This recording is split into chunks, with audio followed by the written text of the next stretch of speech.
ಎಲ್ರಿಗೂ ನನ್ನ voice clear ಆಗಿದೆ ಅಲ್ಲ? ಓಕೆ ಮಾತಾಜಿ, ಚೆನ್ನಾಗಿದೆ ಮಾತಾಜಿ. ಧ್ವನಿನೂ ಚೆನ್ನಾಗಿದೆ, ನೀವು ಚೆನ್ನಾಗಿದೆ. ಧನ್ಯವಾದ ಮಾತಾಜಿ. ಧ್ವನಿ ಸ್ವಲ್ಪ ಕೂತಿದೆ ನನಗೆ, ಕಿರ್ಚಿ ಹೌದು ಕಿರ್ಚಿ, ನನ್ನ ಮಾತಾಜಿ. ಮಕ್ಕಳ ಮೇಲೆ ಕಿರ್ಚಿ ಕಿರ್ಚಿ. ಮಕ್ಕಳು ಚೆನ್ನಾಗಿದ್ದಾರ ಮಾತಾಜಿ? ಹಾ ಮಾತಾಜಿ, ಪರವಾಗಿಲ್ಲ, ಚೆನ್ನಾಗಿದ್ದಾರೆ ಮಾತಾಜಿ, ಭಗವಂತನ ದಯೆಯಿಂದ ಚೆನ್ನಾಗಿದ್ದಾರೆ. ಹರೇ ಕೃಷ್ಣ. ಎಷ್ಟು ಒಟ್ಟು ಶುರು ಮಾಡೋಣ. ಸೊ ಇವತ್ತೆಲ್ಲರೂ ಏನ್ ಶುರು ಮಾಡ್ತೀವಿ ನಾವು? ಯಾವ ಅಧ್ಯಾಯ ಶುರು ಮಾಡ್ತಾ ಇದೀವಿ? 5 ಅಧ್ಯಾಯ ಮುಗಿಸಿದ್ವಿ ನಾವು ಭಗವದ್ಗೀತಾ ಅಲ್ವಾ? 5 ಅಧ್ಯಾಯ, ತುಂಬಾ ಒಳ್ಳೆ ಒಳ್ಳೆ ಅಧ್ಯಾಯಗಳು ಮುಗಿಸಿದ್ವಿ. ನಾ ಮೊದಲನೇ ಅಧ್ಯಾಯ ಹೆಸರು ಹೇಳ್ತೀರಾ ಯಾರು? ಮೊದಲನೇ ಅಧ್ಯಾಯ ಯಾರು ಹೇಳ್ತೀರಾ? ನೋಡ್ಕೊಳ್ದೆ ಹೇಳ್ಬೇಕು. Arjuna Vishada Yoga. Okay, very nice. Okay Prabhuji, very nice. ಮತ್ತೆ ಎರಡನೇ ಅಧ್ಯಾಯ ಹೆಸರು ಯಾರು ಹೇಳ್ತೀರಾ? ಸಂಖ್ಯಾಶಾಸ್ತ್ರ ವಿಭಾಗ. ಓಕೆ, ಸಾಂಖ್ಯಯೋಗ. ಓಕೆ ಪ್ರಭುಜಿ, ಧನ್ಯವಾದ. ಮತ್ತೆ ಯಾರು ಸ್ವಲ್ಪ ಚಾನ್ಸ್ ಕೊಡೋಣ ಬೇರೆ ಡಿವೋಟಿಸ್ಗೆ.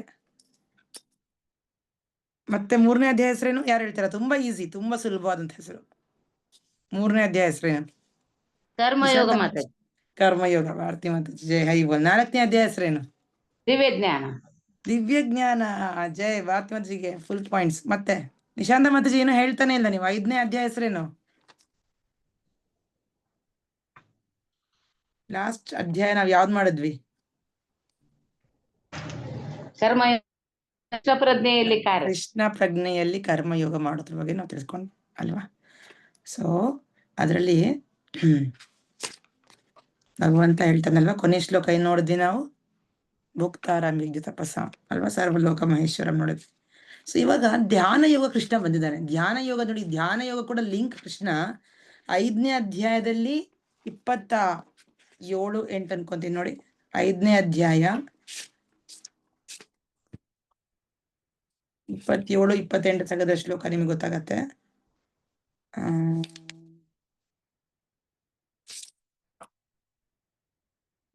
27, 28 ಇದು ನಮ್ಮ 6ನೇ ಅಧ್ಯಾಯಕ್ಕೆ ಕನೆಕ್ಷನ್ ಇದು. ಓಕೆ, 6ನೇ ಅಧ್ಯಾಯಕ್ಕೆ ಹೇಳ್ತದಾನೆ ಕೃಷ್ಣ ಏನಂತಾನೆ? ಯಾರು ಓದ್ತೀರಾ? 25ನೇ ಅಧ್ಯಾಯದ 28ನೇ ಶ್ಲೋಕದ ಅನುವಾದ ಓದ್ತೀರಾ ಯಾರು? 27, 28 ಶ್ಲೋಕದ ಅನುವಾದ ಓದ್ತೀರಾ?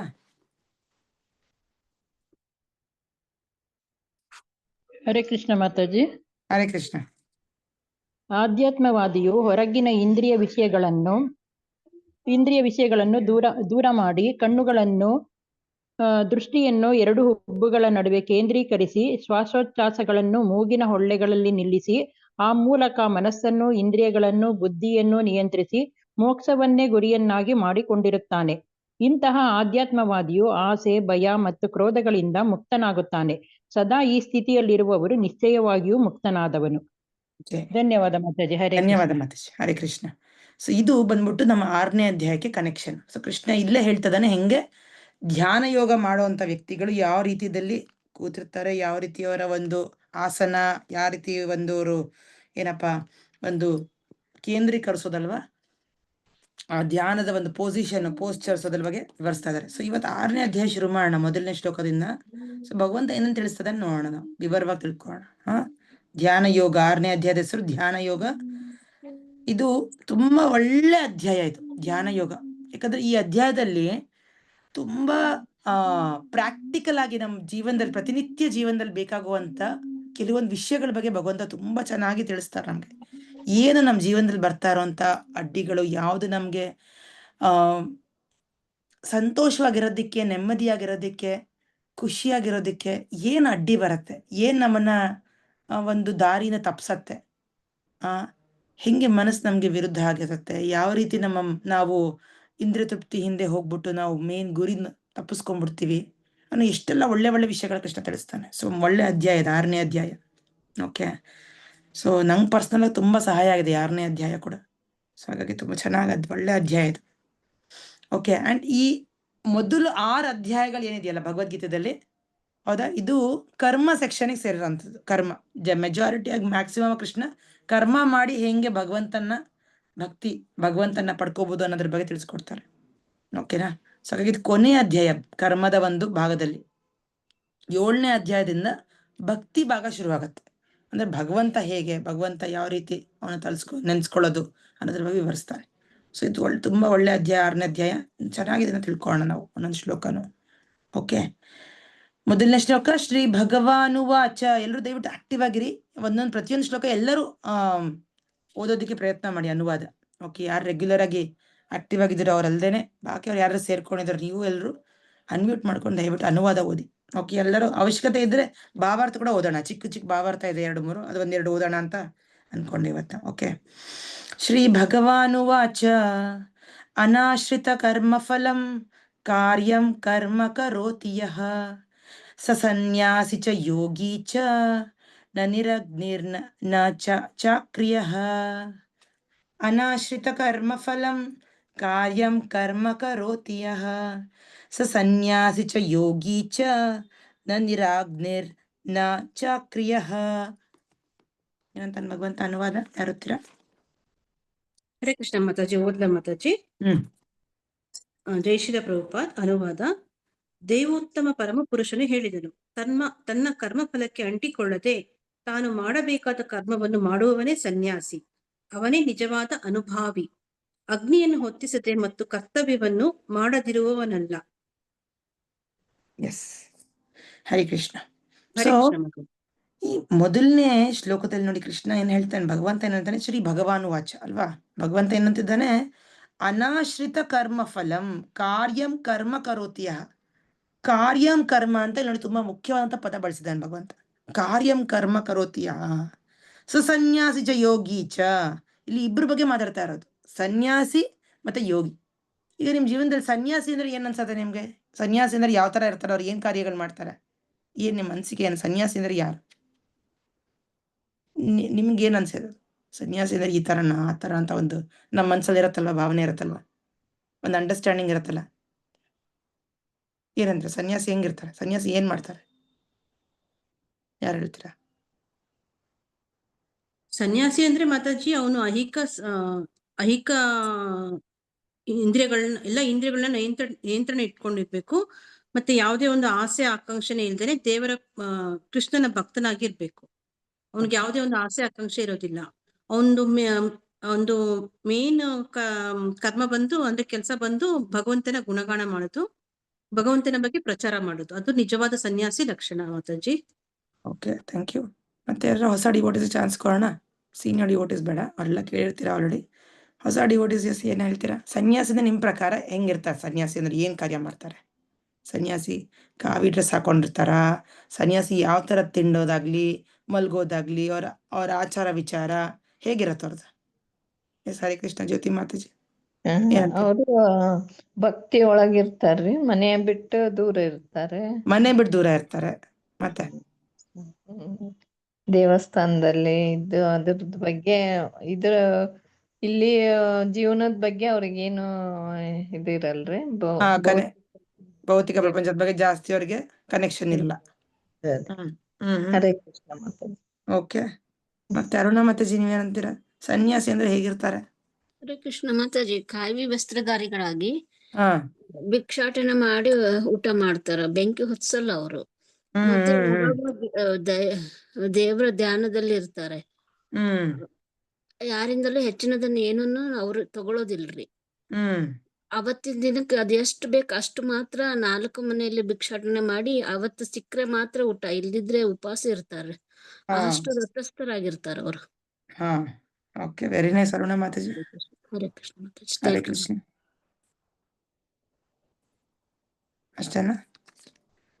ಓಕೆ, ಆಯ್ತು. ಬಟ್ ಇಲ್ಲಿ ಭಗವಂತ ಏನಂತಿದ್ದಾನೆ, ಯಾರು ಸನ್ಯಾಸಿ ಯಾರು ಯೋಗಿಗೆ ನೋಡಿ ಭಗವಂತ ಏನಂತ ಉತ್ತರ ಅದಕ್ಕೆ, ತನ್ನ ಕರ್ಮ ಫಲಕ್ಕೆ ಅಂಟಿಕೊಳ್ಳದೆ, ಕರ್ಮ ಮಾಡುವಂತ ಫಲಕ್ಕೆ ಆಸೆ ಪಡದೇನೆ ತಾನು ಮಾಡಬೇಕಾದ ಕರ್ಮವನ್ನು ಮಾಡುವವನೇ ಸನ್ಯಾಸಿ. ಸನ್ಯಾಸಿ ಅಂದ್ರೆ ಬರೀ ನಾವು ಬಾಹ್ಯವಾಗಿ ನಾವೇನ್ ನೋಡ್ತೀವೋ, ಕಾವಿ ಬಟ್ಟೆ ಹಾಕೊಳ್ಳೋದಾಗ್ಲಿ, ಭಿಕ್ಷೆ ಎತ್ತೋದಾಗ್ಲಿ, ಅರಣ್ಯದಲ್ಲಿರೋದಾಗ್ಲಿ, ಬೆಂಕಿ ಹಚ್ಚದೇ ಇರೋದಾಗ್ಲಿ, ಹೌದಾ, ಇಷ್ಟಕ್ಕೆ ಸನ್ಯಾಸಿ ಅಂತ ಕೃಷ್ಣ ಹೇಳ್ತಾ ಇಲ್ಲ, ಭಗವಂತ ಹೇಳ್ತಾ ಇಲ್ಲ. ಅವನ್ ಮಾತ್ರ ಸನ್ಯಾಸಿ ಅಂತ ಭಗವಂತ ಇಲ್ಲಿ ಬಿರುದು ಕೊಡ್ತಾ ಇಲ್ಲ. ನಿಜವಾದ ಸನ್ಯಾಸಿ ಯಾರು ಅಂದ್ರೆ ಅವನು ಒಳಗಡೆಯಿಂದನೂ ಸನ್ಯಾಸಿ ಇರಬೇಕು. ಅಂತರಿಂಗದಿಂದ ಅವನಲ್ಲಿ ಒಂದು ಸನ್ಯಾಸನ ಭಾವನೆ ಇರಬೇಕು. ಅದು ಹೆಂಗೆ ಅರ್ಥ ಮಾಡ್ಕೊಳ್ತಾ? ಸನ್ಯಾಸಿ ಯಾರು ಅಂದ್ರೆ ಅವನ ಕರ್ಮ ಫಲಕ್ಕೆ ಅಂಟಿಕೊಳ್ಳದೆ ಕೆಲಸ ಮಾಡೋದು ಬಿಟ್ಬಿಡೋದು ಮಾತ್ರನೇ ಸನ್ಯಾಸಿ ಅಲ್ಲ, ಅಲ್ವಾ? ಏನಂತ ನೋಡಿ, ಅವನ ಕರ್ಮಫಲಕ್ಕೆ ಅಂಟಿಕೊಳ್ಳದೆ ತಾನು ಮಾಡಬೇಕಾದ ಕರ್ಮವನ್ನು ಮಾಡುವವನೇ ಸನ್ಯಾಸಿ. ಸನ್ಯಾಸಿ ಯಾರು ಅಂತ ಇಲ್ಲೇ ಕೃಷ್ಣ ಭಗವಂತ ಮೊದಲನೇ ಶ್ಲೋಕದಲ್ಲಿ ಹೇಳ್ತಾ ಇದ್ದಾರೆ. ಅವನೇ ನಿಜವಾದ ಅನುಭಾವಿ. ಅಗ್ನಿಯನ್ನು ಹತ್ತಿಸದೆ ಮತ್ತು ಕರ್ತವ್ಯವನ್ನು ಮಾಡದಿರುವವನಲ್ಲ. ಬರೀ ಕೆಲಸ ಮಾಡದೇ ಇರೋನು, ಎಲ್ಲ ಮನೆ ಕಾರ್ಯ ಎಲ್ಲ ಬಿಟ್ಬಿಟ್ಟು ಮನೆಯಿಂದ ಬಿಟ್ಟು ಹೊರಗೆ ಹೋಗಿರೋನು, ದೂರ ಹೋಗಿರೋನು, ಅಥವಾ ಬೆಂಕಿ ಹಚ್ಚದೇ ಇರೋನು, ಮಾತಾಜಿಯವ್ರು ಹೇಳ್ದಂಗೆ ಅಗ್ನಿ ಹಚ್ಚದೇ ಇರೋನು, ಅಷ್ಟು ಸಾಕಾಗಲ್ಲ ಒಂದು ಸನ್ಯಾಸಿ ಆಗೋದಕ್ಕೆ. ಸನ್ಯಾಸಿ ಆಗ್ಬೇಕು ಅಂದ್ರೆ ಅವನಲ್ಲಿ ಸರಿಯಾದ ಒಂದು ಲಕ್ಷಣ ಇರಬೇಕು. ಏನ ಲಕ್ಷಣ? ಕರ್ಮಫಲ ತ್ಯಾಗ ಅಂದ್ರೆ ಏನರ್ಥ? ಅಂದ್ರೆ ಅವನಿಗೆ ಸ್ವಂತ ಜೀವನದ ಬಗ್ಗೆ ಅವನಿಗೋಸ್ಕರ ಒಂದು ಇಚ್ಛೆ ಇಲ್ದೇನೆ ಭಗವಂತನಿಗೋಸ್ಕರ ಕಾರ್ಯ ಮಾಡೋದು. ಭಗವಂತನ ಸಂತೃಪ್ತಿಗೋಸ್ಕರ ಅವನು ಸನ್ಯಾಸಿ ಆಶ್ರಮ ಸೇರಿರೋದು ಅಲ್ವಾ? ಸನ್ಯಾಸಾಶ್ರಮ ಕೊಟ್ಟಿರೋದು ಯಾರು? ವರ್ಣಾಶ್ರಮ ಯಾರು ಕೊಟ್ಟಿರೋದು? ಚಾತುರ್ವರ್ಣ್ಯಂ ಮಯಾ ಸೃಷ್ಟಂ ಗುಣಕರ್ಮ ವಿಭಾಗಶಃ. ಹೌದಾ? ಈ 4 ವರ್ಣ ಆಶ್ರಮ ತಯಾರಿಸಿರೋದು ನಾನೇ ಅಂತಾನೆ ಭಗವಂತ. ಹೌದಾ? ಆದ್ರೆ ಈ ಯಾವ್ದು ಆಶ್ರಮ ನನಗೆ ಅನ್ವಯಿಸೋದಿಲ್ಲ ಅಂತಾನೆ ಅಲ್ವಾ? ಸೃಷ್ಟಿಕರ್ತಂಗ ಅದು ಯಾವ್ದು 4 ಅನ್ವಯಿಸ್ತದೆ. ಅದು ಓನ್ಲಿ ಈ ಭೌತಿಕ ಪ್ರಪಂಚದಲ್ಲಿ ಇರೋಂಥ ಬದ್ಧ ಜೀವಿಗಳಿಗಿರುತ್ತೆ ವರ್ಣಾಶ್ರಮ. ಅದರಲ್ಲೂ ಎಲ್ಲ ಆಶ್ರಮಗಳಲ್ಲಿ ತುಂಬಾ ಉತ್ತಮವಾದಂಥ ಆಶ್ರಮ ಏನಪ್ಪ? ಸನ್ಯಾಸಾಶ್ರಮ, ಕೊನೆಯ ಆಶ್ರಮ. ಆಶ್ರಮದ ಉದ್ದೇಶ ಏನು? ಆಶ್ರಮದ ನಿಜವಾದ ಉದ್ದೇಶ ಭಗವಂತನ ಶರಣಾಗತಿ. ಭಗವಂತನಿಗೆ ಪೂರ್ತಿಯಾಗಿ ಶರಣ ಹೊಂದಿರೋಂಥ ವ್ಯಕ್ತಿಯವರು. ಅಂದ್ರೆ ಭೌತಿಕ ಪ್ರಪಂಚದಿಂದ ಕಂಪ್ಲೀಟ್ ಸುಮ್ಮನೆ ಮೇಲ್ಮೇಲ್ ನೋಟಕ್ಕೆ ಕನೆಕ್ಷನ್ ಹೋಗಿರೋದಲ್ಲ, ಡಿಸ್ಕನೆಕ್ಟ್ ಆಗಿರೋದಲ್ಲ. ಪರಿಪೂರ್ಣ ವೈರಾಗಿಯಾಗಿರ್ಬೇಕು ಅಲ್ವಾ? ಪರಿಪೂರ್ಣ ಭಗವಂತನಲ್ಲಿ ಶರಣ ಹೊಂದಿರಬೇಕು. ಪರಿಪೂರ್ಣ ಭಗವಂತನಲ್ಲಿ ಆ ಶ್ರದ್ಧೆ ಇರಬೇಕು. ಹೌದಾ? ಪರಿಪೂರ್ಣವಾಗಿ ಭಗವಂತನ ಇಚ್ಛೆ ಪ್ರಕಾರ ನಡ್ಕೊಳ್ಳೋಂಥ ವ್ಯಕ್ತಿ. ಜಸ್ಟ್ ತನ್ನ ಸ್ವಂತ ಇಚ್ಛೆಗೋಸ್ಕರ 4 ಜನ ಅವನ್ನ ಹೊಗಳಾಡ್ಲಿ, 4 ಜನ ನನ್ನ ಗ್ರೇಟ್ ಸನ್ಯಾಸಿಯಿಂದ ಎಲ್ರು ನಮಸ್ಕಾರ ಮಾಡ್ಲಿ, ನನ್ನ ಕಾಲ್ ಮುಗಿಲಿ, ನನ್ನ ಆಶೀರ್ವಾದ ತಗೊಳ್ಳಿ ಅನ್ನೋದಕ್ಕೋಸ್ಕರ ಅಲ್ಲ. ಅದು ಸನ್ಯಾಸಿ ಅಲ್ಲ ಅಲ್ವಾ? ಒಂದ್ಸರಿ ಚೈತನ್ಯ ಚರಿತಾಮೃತ ಅಂತ ಬರುತ್ತೆ ಒಂದು ಶಾಸ್ತ್ರ. ಚೈತನ್ಯ ಮಹಾಪ್ರಭು ಅವರ ಒಂದು ಲೀಲೆ, ಅವ್ರ ಚರಿತ್ರೆ ಎಲ್ಲ ಅದರಲ್ಲಿ ರಚಿಸಿದ್ದಾರೆ. ಅದರಲ್ಲಿ ಎಲ್ಲ ಕಂಪೋಸ್ ಆಗಿದೆ. ಸೊ ಒಂದ್ಸರಿ ಚೈತನ್ಯ ಮಹಾಪ್ರಭು ಇನ್ನೂ ಜಸ್ಟ್ ಅವರು ಗೃಹಸ್ಥಾಶ್ರಮದಲ್ಲೇ ಇದ್ದಾರೆ. ಚೈತನ್ಯ ಮಹಾಪ್ರಭು ಯಾರು? ಸಾಕ್ಷಾತ್ ರಾಧಾಕೃಷ್ಣ ಅವತಾರ ತಗೊಂಡು ಬಂದಿರೋದು ಕಲಿಯುಗದಲ್ಲಿ ಅಲ್ವಾ? ಇನ್ನೂ ಅವ್ರು ಸನ್ಯಾಸಿ ತಗೊಂಡಿರಲಿಲ್ಲ. ಜಸ್ಟ್ ಅವ್ರು ಮದುವೆ ಆಗಿದೆ, ಗೃಹಸ್ಥಾಶ್ರಮದಲ್ಲಿದ್ದಾರೆ. ಒಂದು ಸನ್ಯಾಸಿ ನೋಡಕ್ ಹೋಗಿದ್ರು ಅವ್ರು. ಸನ್ಯಾಸಿ ಅವ್ರ ಹತ್ರ ಹೋಗ್ಬಿಟ್ಟು ನಾನು ಆಶೀರ್ವಾದ ತಗೊಳ್ಳೋಣಪ್ಪ, ದೊಡ್ಡ ವ್ಯಕ್ತಿ ಬಂದಿದ್ದಾರೆ. ಸನ್ಯಾಸಿ ಅಂದ್ರೆ ಎಲ್ಲರಿಗೂ ಗೊತ್ತು, ಭಾರತ ದೇಶದಲ್ಲಿ ತುಂಬಾ ದೊಡ್ಡ ಪದವಿ ಇದು. ಅವ್ರಿಗೆ ನಮಸ್ಕಾರ ಮಾಡ್ಬೇಕು ಅಂತ ಪ್ರತಿಯೊಬ್ರು ನಮಸ್ಕಾರ ಮಾಡಕ್ ಹೋಗ್ತಾರೆ. ಅದೇ ಚೈತನ್ಯ ಮಹಾಪ್ರಭು ಯಾರೋ ಗ್ರೇಟ್ ಸನ್ಯಾಸಿ ಬಂದಿರ ಹೋದ್ರೆ ಆ ಸನ್ಯಾಸಿ ಹೊರಗಡೆ ಕರ್ಸ್ಕೊಂಡ್ರು. ಬಾ ಕುತ್ಕೋ ಅಂತ ಹೇಳಿದ್ರು ಚೈತನ್ಯ ಮಹಾಪ್ರಭು. ಗೌರಾಂಗ ಕುತ್ಕೋ ಗೌರಾಂಗ ಅಂತ. ಸರಿ, ಚೈತನ್ಯ ಮಹಾಪ್ರಭು ನೋಡ್ತಾರೆ, ಆಕೆ ಆ ಸನ್ಯಾಸಿ ಯಾರಿದಾರೋ ಅವ್ರ ಹತ್ರ ಒಬ್ರು ಪಕ್ಕದಲ್ಲಿ ಒಂದು ಲೇಡಿನೂ ಇರ್ತಾಳೆ. ಒಂದು ಲೇಡಿ ಇರ್ತಾಳೆ. ನಿಂಗೆ ಏನ್ ಬೇಕು, ನೀನ್ ಏನ್ ತಗೊಂತೀಯ? ಇದನ್ನ ಕುಡಿತೀಯಾ? ನಮ್ಮ ಏನಾದ್ರು ಚೆನ್ನಾಗಿರೋದಂತ ಆಹಾರ ಸ್ವೀಕರಿಸ್ತೀಯಾ? ಏನ್ ತಗೊಂತೀಯ ಅಂತ ಉಪಚಾರ ಮಾಡ್ತಿದಾರ ಸನ್ಯಾಸಿ. ನನ್ಗೇನು ಬೇಡ ಅಂತ ಹೇಳ್ತಾರೆ ಇವರು ಚೈತನ್ಯ ಮಹಾಪ್ರಭು. ಇಲ್ಲ, ನನ್ನ ಹತ್ರ ಒಂದು ಒಳ್ಳೆ ಕುಡಿಯುವಂತ ಒಂದು ವಸ್ತು ಇದೆ, ಅದು ಕುಡಿದ್ರೆ ತುಂಬಾ ನಿಂಗೆ ಸಂತೋಷ ಆಗತ್ತೆ, ನಿಂಗೆ ತುಂಬಾ ಹ್ಯಾಪಿ ಅನ್ಸುತ್ತೆ, ಅದನ್ನ ತಗೋ, ಅದನ್ನ ಮಾಡ್ಕೊಂಡ್ ಬರ್ತಾಳೆ ಈಕೆ ಅಂತ ಹೇಳ್ತಾರೆ.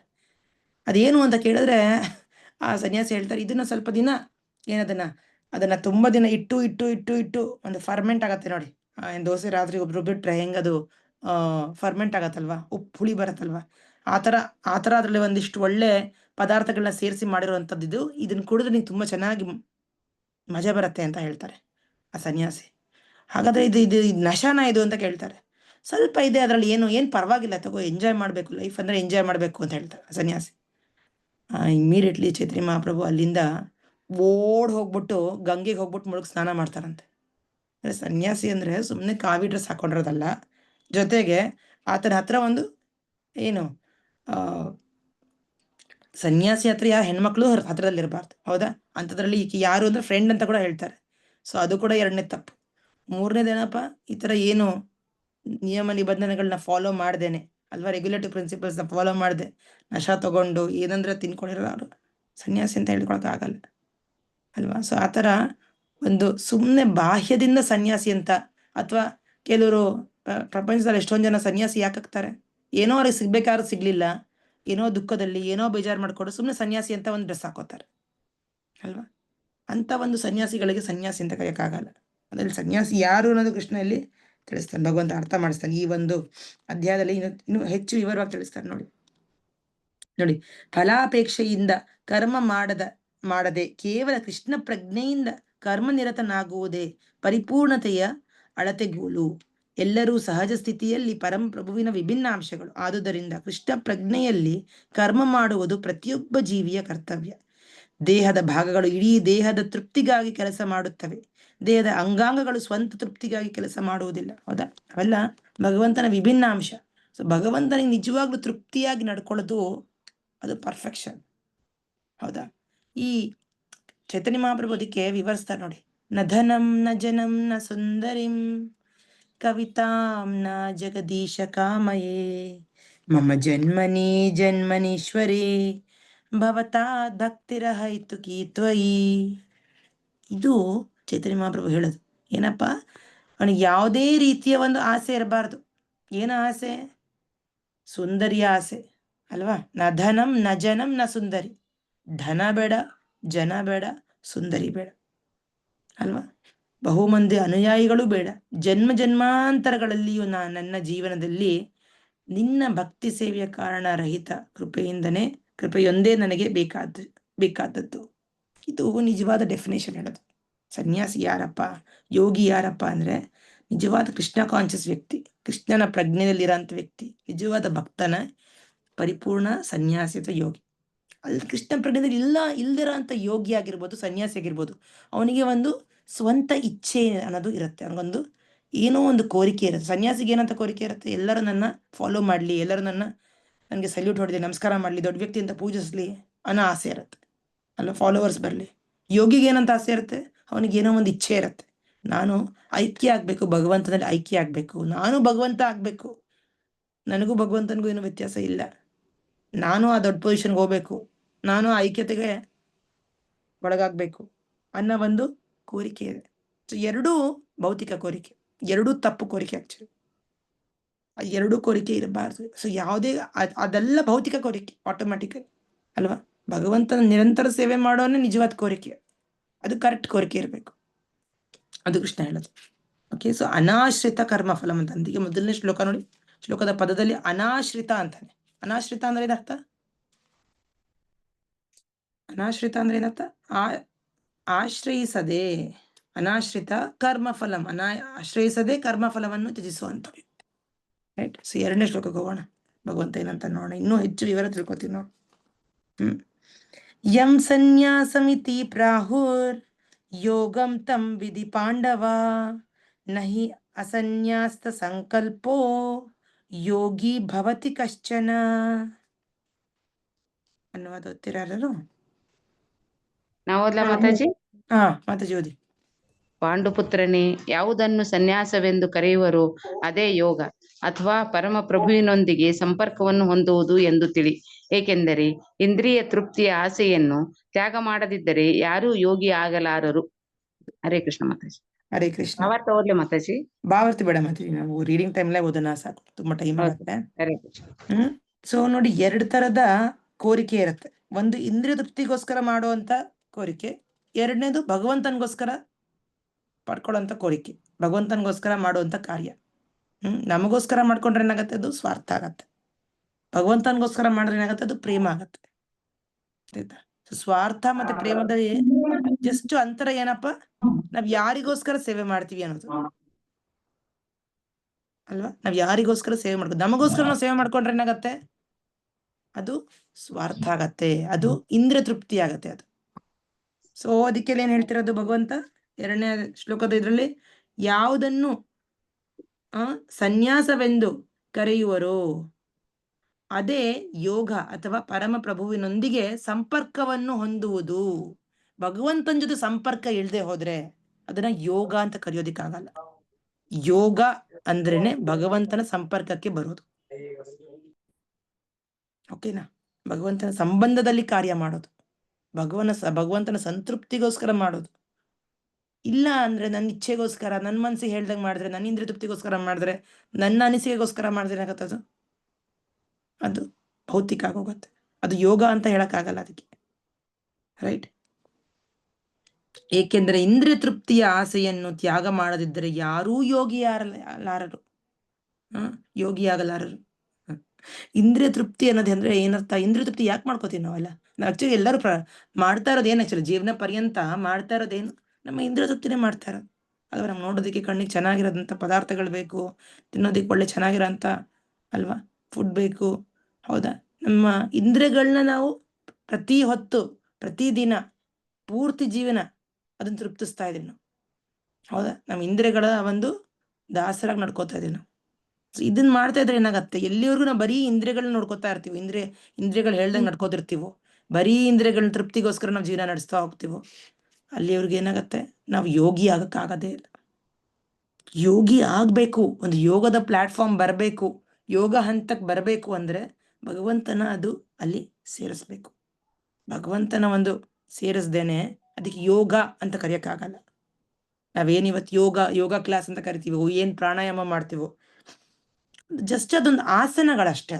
ಅದಕ್ಕೆ ಯೋಗ ಅಂತ ಕರೆಯಕ್ಕಾಗಲ್ಲ. ಯೋಗ ಅಂತ ಪದ ಆಕ್ಚುಲಿ ಆಧ್ಯಾತ್ಮಿಕ ಪದ. ಅದು ಯೋಗ ಅಂದ್ರೆ ಭಗವಂತನ ಸೇರಿಸಿ ಮಾಡೋದಲ್ವ, in connection with Lord. So ಯೋಗ ಅಂದ್ರೆ ಆಧ್ಯಾತ್ಮಿಕ ಕಾರ್ಯ. ನಾವೇನ್ ಮಾಡ್ತೀವೋ ಯೋಗ ಸ್ಟುಡಿಯೋದಲ್ಲಿ ವೆಯ್ಟ್ ಕಮ್ಮಿ ಮಾಡೋದಕ್ಕೆ ಅಥವಾ ನಮ್ಮ ಹೆಲ್ತ್ ಚೆನ್ನಾಗಿರೋದಕ್ಕೆ, ಇದೆಲ್ಲ ಮಾಡೋದಲ್ಲ ಆಸನಗಳು, ಜಸ್ಟ್ ಭೌತಿಕ ಆಸನ. ಅದು ಸಾಕಾಗಲ್ಲ ಅದು, ಅಲ್ವಾ? ಸೊ ಅದೇ ಇಲ್ಲಿ ಕೃಷ್ಣ ಹೇಳ್ತಾರೆ, ಭಗವಂತ ಹೇಳ್ತಾರೆ. ಸೊ ನಮ್ಮ ಪ್ರತಿಯೊಂದು ವ್ಯಕ್ತಿ ಜೀವಿ ನೋಡಿ, ಅವನ ಒಂದು ಗುರುತು, ಅವನ್ ಯಾರು ಅನ್ನೋದು ನಮ್ಗೆ ಅರ್ಥ ಆಗ್ಬೇಕು ಅಲ್ವಾ? ಜಸ್ಟ್ ನಮ್ಮ ಅಂಗಾಂಗಗಳು ಹೆಂಗೆ ಈ ಶರೀರನ ತೃಪ್ತಿಸುತ್ತೆ, ಅದೇ ತರ ಜೀವಿಗಳು ಅಷ್ಟೇ. ನಾವೆಲ್ಲ ಮನುಷ್ಯರು ಭಗವಂತನ ಅಂಶ ಅಂತ ಅರ್ಥ ಆದ್ರೆ ನಮ್ಗೆ ಹೇಗೆ ಅರ್ಥ ಆಗತ್ತೆ? ಆ ಸಾಕ್ಷಾತ್ಕಾರ ಹೇಗ್ ಪಡ್ಕೋತೀವಿ ನಾವು? ಯಾವಾಗ ನಾವು ಭಗವಂತನ ಶ್ರವಣ, ಭಗವಂತನ ಕೀರ್ತನ, ಭಗವಂತನ ಸ್ಮರಣ ಇದೆಲ್ಲ ಮಾಡ್ತೀವೋ ಅವಾಗ ನಮ್ಗೆ ಜ್ಞಾನೋದಯ ಆಗತ್ತೆ. ಅಫ್ಕೋರ್ಸ್ ಗುರುವಿನ ಕೃಪೆಯಿಂದ ಕೂಡ, ಆಧ್ಯಾತ್ಮಿಕ ಗುರುವಿನ ಒಂದು ಆಶ್ರಯ ಬೇಕು ಪ್ರತಿಯೊಂದು ಜೀವಿಗಿಲ್ಲ ಅಂದ್ರೆ ನಮ್ಗೆ ಗೊತ್ತಾಗಲ್ಲ. ಆ ಜ್ಞಾನ ಹೋಗ್ಲಾಡ್ಸ್ಕೊಳ್ಳೋದು ಅಷ್ಟು ಸುಲಭ ಅಲ್ಲ ಅಲ್ವಾ? ನಾವು ದಿವ್ಯ ಜ್ಞಾನದಲ್ಲಿ ನೋಡುದಲ್ವ, 4ನೇ ಅಧ್ಯಾಯದಲ್ಲಿ ಕೂಡ ಒಂದು ಆಧ್ಯಾತ್ಮಿಕ ಗುರುವಿನ ಆಶ್ರಯ ಪಡ್ಕೊಂಡ್ರೆ ನಮ್ಗೆ ಆ ಮೋಹಕ್ಕೆ ಮತ್ತೆ ಸಿಗಾಕೊಳ್ಳೋದಿಲ್ಲ ಅನ್ನೋದು ನೋಡಿದ್ವಿ, ಹೌದಲ್ವಾ? ಇಲ್ಲಾಂದ್ರೆ ಭೌತಿಕ ಮೋಹ ನಮ್ನ ಮತ್ತೆ ಫಾಲ್ ಡೌನ್ ಮಾಡಿಸ್ತಾ ಇರತ್ತೆ, ಮತ್ತೆ ನಮ್ನ ಎಳಿತಾ ಇರತ್ತೆ ಕೆಳಗಡೆಗೆ. ಸೊ ಅದಾಗದಿದ್ದಂಗೆ ನಾವು ಕಾಪಾಡ್ಕೋಬೇಕು ಅಂದ್ರೆ ಒಂದು ಗುರುವಿನ ಆಶ್ರಯ ಕಂಪಲ್ಸರಿ ಬೇಕೆಲ್ಲ ಜೀವಿಗೆ. ಒಂದು ಆಧ್ಯಾತ್ಮಿಕ ಗುರು, ಆ ಆಧ್ಯಾತ್ಮಿಕ ಗುರು ನಮ್ಮನ್ನ ರಕ್ಷಿಸ್ತಾರೆ, ಈ ಮೋಹಕ್ಕೆ ಮತ್ತೆ ಸಿಗಾಕೊಳ್ದೇನೆ ನಮ್ಮನ್ನ ನಾವು ಆಧ್ಯಾತ್ಮಿಕದ ಒಂದು ನೆಲೆಯಲ್ಲಿ ಇರೋದಕ್ಕೋಸ್ಕರ. ಹೌದಾ? ಸೊ ಪ್ರತಿಯೊಂದು ಜೀವಿ ಇದು ಅರ್ಥ ಮಾಡ್ಕೋಬೇಕು, ನಾನೊಂದು ಭಗವಂತನ ಅಂಶ, ಹಾಗಾಗಿ ನಾನು ಭಗವಂತನ ಸೇವೆ ಮಾಡಿದೆ ನನ್ನ ಒಂದು ಪರಿಪೂರ್ಣ ಪರ್ಫೆಕ್ಷನು. ಎಲ್ಲಿವರೆಗೂ ನಾನು ಇಂದ್ರಿಯ ತೃಪ್ತಿ ಮಾಡ್ಕೊತಾ ಹೋಗ್ತೀನೋ ಅಲ್ಲಿವರೆಗೂ ನಾನು ಕೃಷ್ಣನಿಂದ ದೂರ ಆಗ್ತಿದ್ದೀನಿ ಅಂತ, ಭಗವಂತನಿಂದ ನಾನು ದೂರ ಆಗ್ತಾ ಇದ್ದೀನಿ ಅಂತ ಅರ್ಥ ಮಾಡ್ಕೋಬೇಕು ಅಲ್ವಾ? ಒಂದು ಜಡ ದೇಹನ ನೋಡ್ಕೋತಾ ಇದ್ರೆ ಏನ್ ಬರುತ್ತೆ? ಕೊನೆಗೆ ಜಡದೇಹ ನಮ್ಮನ್ನ ಬಿಟ್ಟು ಹೋಗುತ್ತೆ, ಹೌದಲ್ವಾ? ಅದೇ ಆ ಜಡದೇಹನ ಕೊಟ್ಟಿರೋ ಅಂತ ವ್ಯಕ್ತಿ ಯಾರಪ್ಪ? ಆ ನಾವು ಜೀವಂತವಾಗಿ ಇರೋದಕ್ಕೆ ಕಾರಣ ಬಂದ್ಬಿಟ್ಟು ಆತ್ಮ ಅಲ್ವಾ? ಆತ್ಮ ಬಂದ್ಬಿಟ್ಟು ಭಗವಂತನ ಭಾಗ. ಆ ಭಗವಂತನ ಪೂಜಿಸಿದ್ರೆ, ಆ ಭಗವಂತನ ಆರಾಧನೆ ಮಾಡಿದ್ರೆ ಅವಾಗ ನಮ್ಗೆ ಸಂತೃಪ್ತಿ ಸಿಗತ್ತೆ. ಸೊ ಇದು ಜ್ಞಾನ ಅಂದ್ರೆ. ಸೊ ಆ ಜ್ಞಾನದ ಪ್ಲಾಟ್ಫಾರ್ಮ್ಗೆ ಬರ್ಬೇಕು.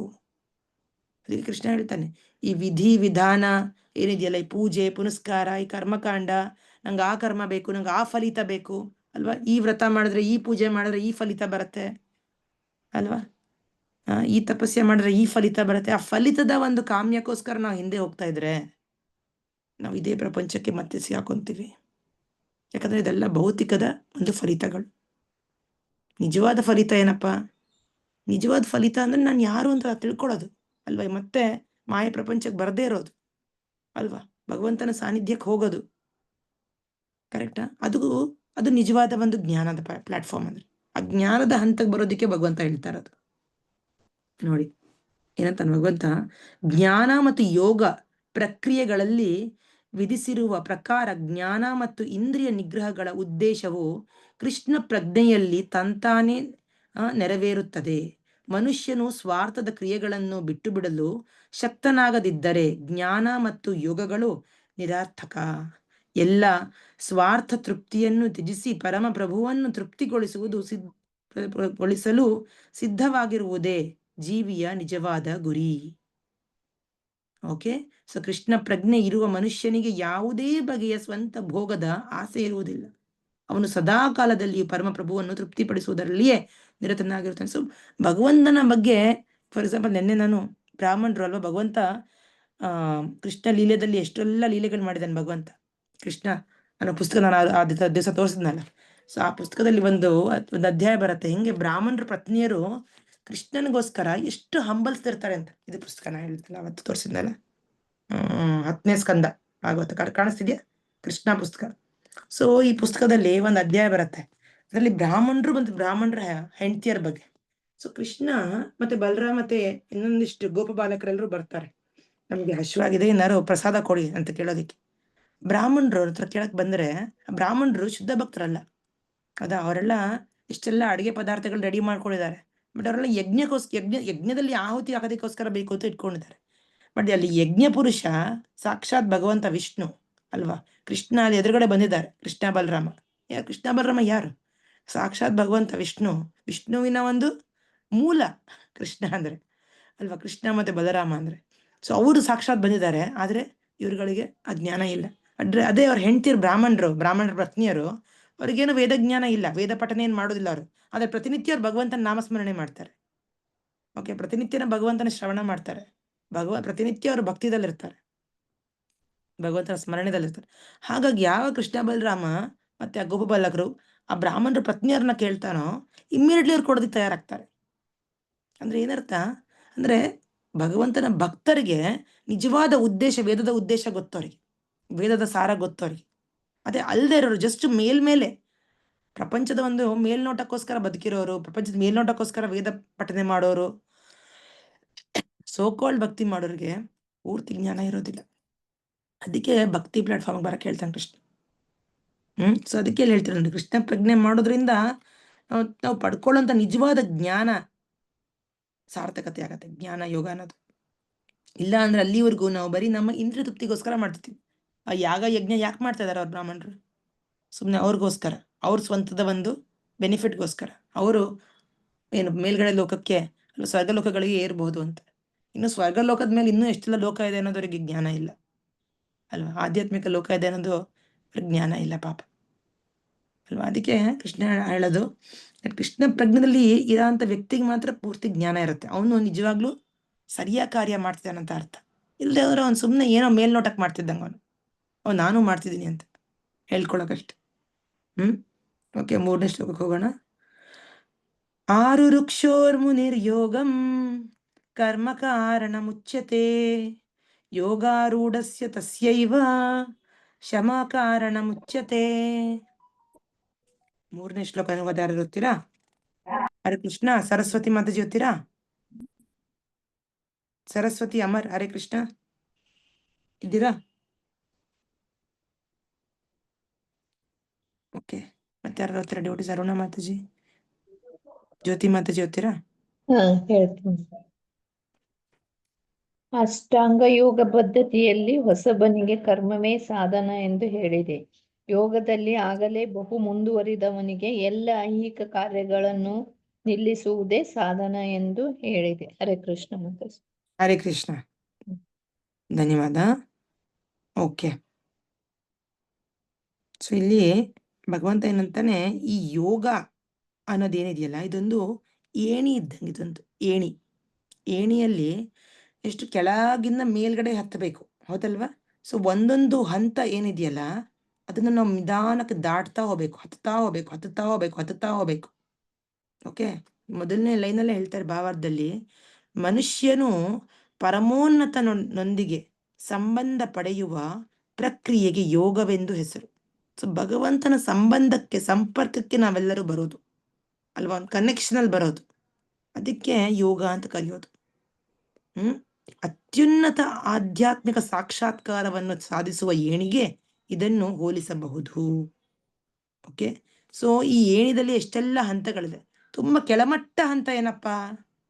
ಕೆಳಮಟ್ಟ ಹಂತ ಅಂದ್ರೆ ಸುಮ್ಮನೆ ಜೀವಿ ಈ ಭೌತಿಕ ಪ್ರಪಂಚದಲ್ಲಿ ಬಂದಿದ್ದಾನೆ, ಅವನು ಉಣ್ಕೊಂಡು ತಿನ್ಕೊಂಡು ಜೀವನ ಮಾಡ್ತಾ ಇದ್ದಾನೆ ಅಷ್ಟೇ.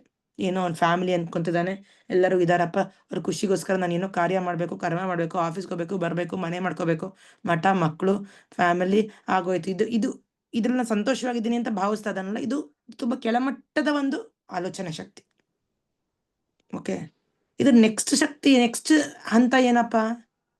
ನೆಕ್ಸ್ಟ್ ಹಂತ ಏನು ಅಂದ್ರೆ ಅವನು ಜಿಜ್ಞಾಸ ಮಾಡೋದು, ಅಲ್ವಾ? ಪ್ರಶ್ನೆ ಮಾಡೋದು, ಯಾಕೆ ಈ ಥರ ನಡೀತಾ ಇದೆ, ಯಾಕೆ ಪ್ರಪಂಚದಲ್ಲಿ ಕಷ್ಟಗಳು ಬರ್ತಾ ಇದೆ, ಹೇಗೆ ಕಷ್ಟಗಳನ್ನ ನಿವಾರಿಸ್ಕೊಳ್ಳೋದು ಅಲ್ವಾ, ಹೇಗೆ ಇದರಿಂದ ಆಚೆ ಬರೋದು. ಪ್ರಶ್ನೆ ಮಾಡೋದು, ಜಿಜ್ಞಾಸ ಅಥಾತೋ ಬ್ರಹ್ಮ ಜಿಜ್ಞಾಸ ಅಲ್ವಾ. ನೆಕ್ಸ್ಟ್ ಅವನು ಜ್ಞಾನ ಪ್ಲಾಟ್ಫಾರ್ಮ್ ಬರ್ತಾನೆ. ಕರ್ಮ ಪ್ಲಾಟ್ಫಾರ್ಮ್, ಫಸ್ಟು ಕರ್ಮದಿಂದ ಜ್ಞಾನಕ್ಕೆ ಬರ್ತಾನೆ. ಫಸ್ಟ್ ಕರ್ಮ ಮಾಡ್ಕೊಂಡವನು ಭಗವಂತನ ತೃಪ್ತಿಗೋಸ್ಕರ ಸ್ವಲ್ಪ ಮಟ್ಟಿಗೆ ಅವನು ಕರ್ಮಫಲ ತ್ಯಾಗ ಮಾಡ್ತಿರ್ತಾನೆ. ಆದ್ರೆ ಇನ್ನೂ ಅವನಿಗೆ ಆ ಒಂದು ಭೌತಿಕದ ಒಂದು ಕಂಡೀಷನಿಂಗ್ ಅನ್ನೋದು ಏನಿದೆಯಲ್ಲ, ಅದರಿಂದ ಅವ್ನು ಹೊರಗೆ ಬಂದಿರಲ್ಲ. ಸೊ ಜ್ಞಾನ ಹಂತಕ್ಕೆ ಬಂದ್ರೆ, ಓ ನಾನು ಯಾರು, ಈ ಶರೀರ ಏನು, ಈ ಆತ್ಮ ಏನು, ಆತ್ಮ ಶರೀರದ ವಿಶ್ಲೇಷಣೆ, ಸಾಂಖ್ಯಯೋಗ ನಾವು ಓದಿದ್ವಲ್ಲ 2ನೇ ಅಧ್ಯಾಯ, ಈ ಹಂತಕ್ಕೆ ಬರ್ತಾನೆ, ನೆಕ್ಸ್ಟ್ ಹಂತಕ್ಕೆ ಬರ್ತಾನೆ.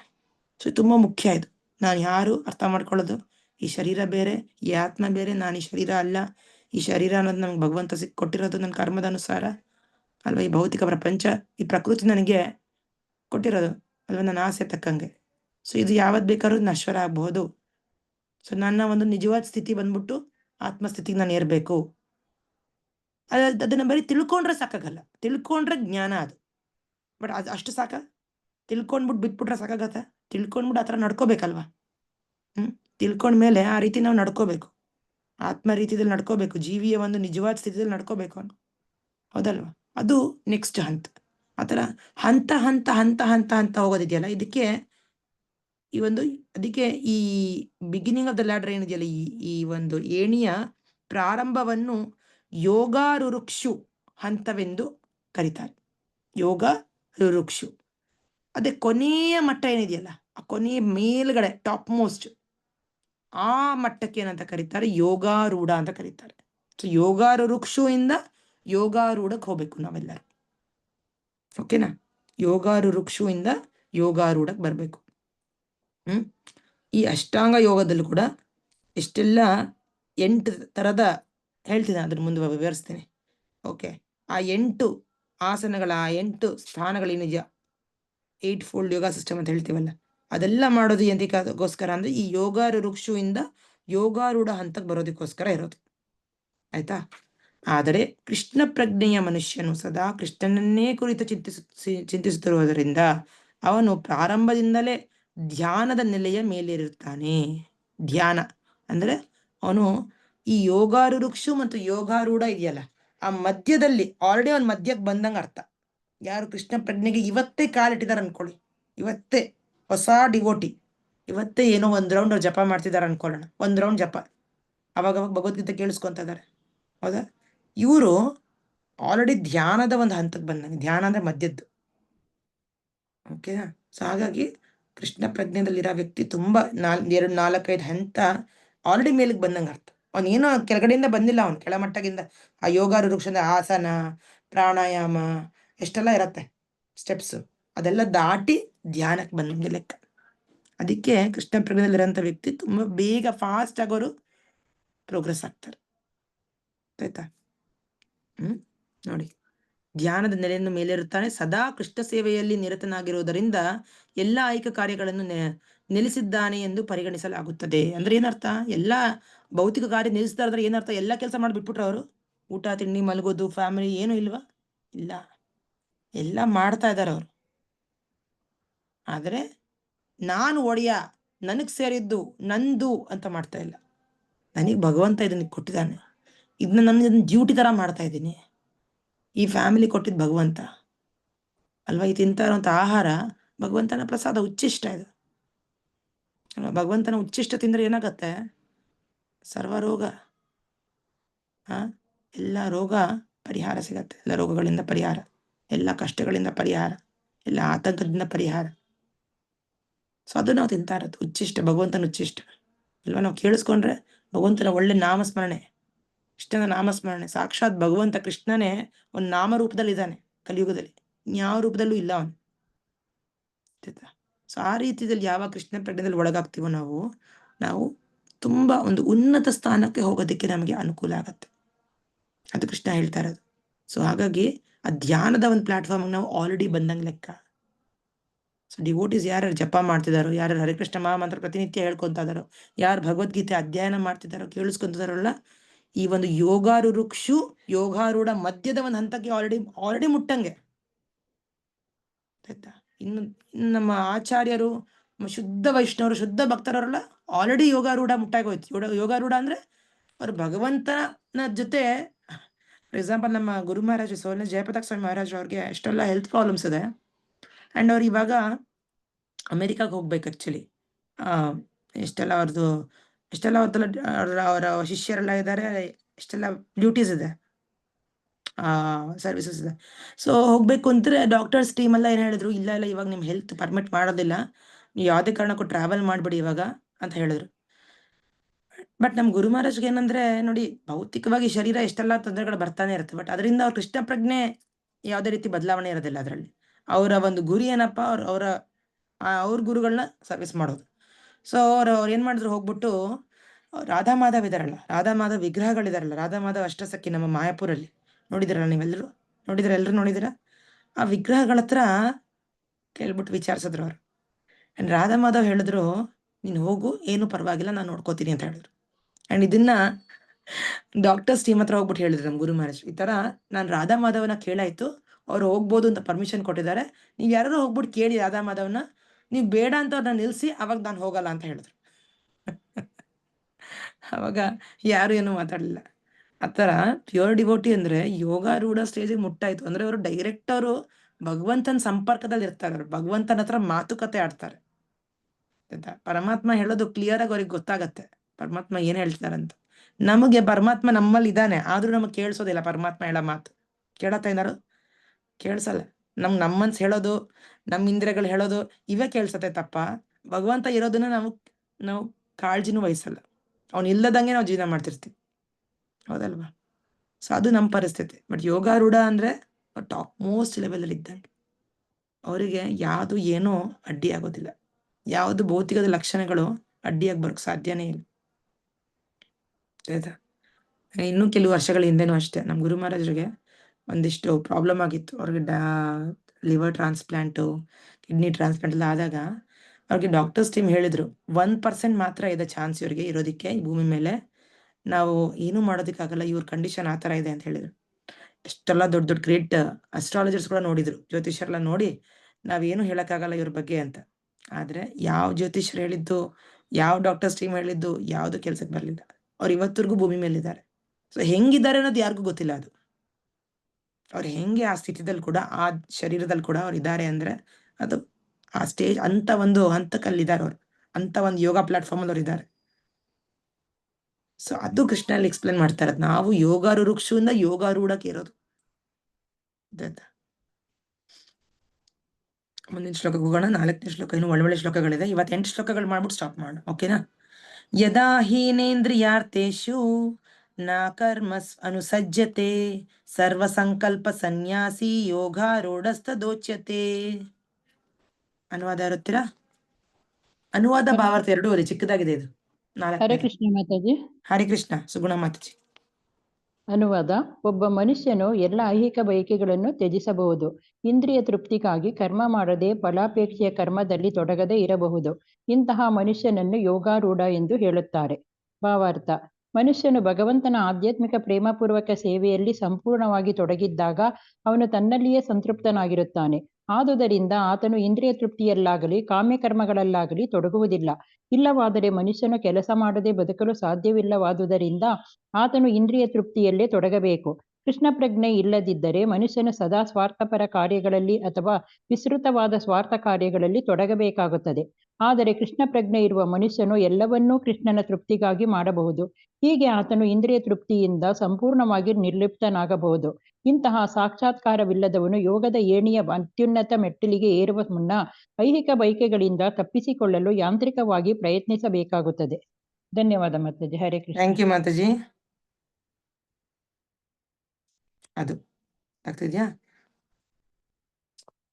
ಓಕೆ. ಸೊ ನೆಕ್ಸ್ಟ್ ಶ್ಲೋಕಕ್ಕೆ ಹೋಗೋಣ. ಓಕೆ. ಸೊ ಹಾಗಾಗಿ ಇದು ಅರ್ಥ ಆಯ್ತಲ್ಲ ನಮಗೆ? ಅರ್ಥ ಏನು ಹೇಳ್ತೇನೆ ಭಗವಂತ? ಎಲ್ಲ ಐಹಿಕ ಬಯಕೆಗಳನ್ನು ತ್ಯಜಿಸಬಹುದು ಒಬ್ಬ ಮನುಷ್ಯನು, ಇಂದ್ರಿಯ ತೃಪ್ತಿಗಾಗಿ ಕರ್ಮ ಮಾಡದೆ ಫಲಾಪೇಕ್ಷೆ ಕರ್ಮದಲ್ಲಿ ತೊಡಗದೆ ಇರಬಹುದು. ಇಂತಹ ಮನುಷ್ಯನನ್ನು ಯೋಗಾರೂಢ. ಓಕೆ. ಈ ಪ್ಯೂರ್ ಡಿವೋಟಿಸ್ ಬಗ್ಗೆ ನಾನು ಏನು ಮಾತಾಡ್ತಾ ಇದ್ದೀನಲ್ಲ, ಆಚಾರ್ಯರು ಇವರೆಲ್ಲ ಭಗವಂತನ ಶುದ್ಧ ಭಕ್ತರು ಯೋಗಾರೂಢ ಹಂತದಲ್ಲಿರ್ತಾರೆ, ಭಗವಂತನ ನಿತ್ಯ ಪ್ರೇಮ ಸೇವೆದಲ್ಲಿರ್ತಾರೆ. ಅಂತ ವ್ಯಕ್ತಿಗಳಿಗೆ ಏನಿದೆ ಭೌತಿಕ ಕೋರಿಕೆಗಳು ಇರೋದಕ್ಕೆ ಸಾಧ್ಯನೇ ಇಲ್ಲ, ಅದೊಂದು ತುಚ್ಛ ಆಸೆ ಅಂತ ಬಿಟ್ಬಿಡ್ತಾರೆ. ಓಕೆನಾ? ಸೊ ಅಂತ ಒಂದು ಹಂತಕ್ಕೆ ಏರೋದು ಸಾಧ್ಯತೆ ಪ್ರತಿಯೊಂದು ಜೀವಿಗೂ ಇದೆ. ಅದಕ್ಕೆ ಕೃಷ್ಣ ಪ್ರಜ್ಞೆ ಮಾರ್ಗ ಬೇಕು, ಎಲ್ಲರಿಗೂ ಆ ಭಕ್ತಿ ಮಾರ್ಗ ಬೇಕು, ಅದರಿಂದ ಸಾಧ್ಯ. ಇಲ್ಲದೆ ಹೋದ್ರೆ ಏನಾಗತ್ತೆ, ಇಲ್ಲದೆ ಹೋದ್ರೆ ನಾವು ಭೌತಿಕವಾಗಿ ಎಷ್ಟೇ ಪ್ರಯತ್ನ ಮಾಡಿದ್ರು ಆ ಸಾಕ್ಷಾತ್ಕಾರಕ್ಕೆ ಹೋಗಕ್ಕೆ ಆಗದೇ ಇಲ್ಲ. ಏನೋ ಒಂದು ಮೇಲ್ಮೇಲ್ ನೋಟಕ್ಕೆ ಒಂದು ಢೋಂಗಿ ಸನ್ಯಾಸಿನ ಏನ್ ಶುರುದಲ್ಲಿ ಉದಾಹರಣೆ ಕೊಟ್ಟಲ್ಲ, ಚೈತನ್ಯ ಮಹಾಪ್ರಭು ಯಾರನ್ನ ಮೀಟ್ ಮಾಡಕ್ ಹೋದ್ರು ಅಲ್ವಾ, ಆ ತರ ನಾವು ಸುಮ್ನೆ ಒಂದು ಕಾವಿ ಡ್ರೆಸ್ ಹಾಕೊಂಡು ಎಲ್ಲ ಮನೆಯಿಂದ ದೂರ ಇದ್ಕೊಂಡು ಇನ್ನೆಲ್ಲೋ ಇರ್ತೀವಿ, ಬಟ್ ನಮ್ಮ ಕಾಮ್ಯಗಳು, ನಮ್ಮ ಕರ್ಮಗಳು, ನಮ್ಮ ಆಸೆಗಳು ತೀರೋದೇ ಇಲ್ಲ. ಅಲ್ಲೂ ನಾವೇನೋ ಒಂದು ಭೌತಿಕ ಕಾರ್ಯಗಳು ಮಾಡ್ತಿರ್ತೀವಿ, ಇಲ್ಲ ಭೌತಿಕ ಕೋರಿಕೆಗಳು ಇಟ್ಕೊಂಡಿರ್ತೀವಿ ಅಲ್ವಾ, ಅದು ಸಾಕಾಗಲ್ಲ. ನಿಜವಾದ ಸನ್ಯಾಸಿ, ನಿಜವಾದ ಯೋಗಿ ಆಗಕ್ಕೆ ಪ್ರಯತ್ನ ಮಾಡ್ಬೇಕು. ಓಕೆ, ನೆಕ್ಸ್ಟ್ ತುಂಬಾ ಒಳ್ಳೆ ಶ್ಲೋಕ ಇದು. ಉದ್ಧರೇದಾತ್ಮನಾತ್ಮಾನಂ ನಾತ್ಮಾನಂ ಅವಸಾದಯೇತ್ ಆತ್ಮೈವ ಹಿ ಆತ್ಮನೋ ಬಂಧುರ್ ಆತ್ಮೈವ ರಿಪುರಾತ್ಮನಃ. ಓದ್ತೀನಿ ಮಾತಾಜಿ. ಕಲ್ಪನಾ ಮಾತು ಜ್ಯೋತಿ. ಹರಿ ಕೃಷ್ಣ. ಅನುವಾದ ಶ್ರೀಲ ಪ್ರಭುಪಾದ್ ಕಿ ಜೈ. ಮನುಷ್ಯನು ತನ್ನ ಮನಸ್ಸಿನ ಸಹಾಯದಿಂದಲೇ ತನ್ನನ್ನು ಉದ್ಧಾರ ಮಾಡಿಕೊಳ್ಳಬೇಕು, ತನ್ನನ್ನು ಹೀನೈಸಿಕೊಳ್ಳಬಾರದು. ಬದ್ಧ ಜೀವಿಗೆ ಮನಸ್ಸೇ ಬಂಧು, ಮನಸ್ಸೇ ಶತ್ರು. ಅದು ಭಾವಾರ್ಥ ಓದ್ಬೇಕಾ ಥ್ಯಾಂಕ್ ಯು ಮಾತಾಜಿ? ಮಾತಾಜಿ. ಹರೇ ಕೃಷ್ಣ. ಭಾವಾರ್ಥ ಓದಿ ಮಾತಾಜಿ, ಒಳ್ಳೆ ಭಾವಾರ್ಥ ಓದಿ. ಭಾವಾರ್ಥ. ಸನ್ನಿವೇಶಕ್ಕೆ ಅನುಗುಣವಾಗಿ ಆತ್ಮ ಎನ್ನುವ ಪದವು ದೇಹವನ್ನು, ಮನಸ್ಸನ್ನು, ಆತ್ಮವನ್ನು ಸೂಚಿಸುತ್ತದೆ. ಯೋಗ ಪದ್ಧತಿಯಲ್ಲಿ ಮನಸ್ಸು ಮತ್ತು ಬದ್ಧ ಆತ್ಮನು ಬಹು ಮುಖ್ಯ. ಯೋಗಾಭ್ಯಾಸದಲ್ಲಿ ಮನಸ್ಸೇ ಕೇಂದ್ರ ಬಿಂದುವಾದದರಿಂದ ಇಲ್ಲಿ ಆತ್ಮ ಎಂದರೆ ಮನಸ್ಸು.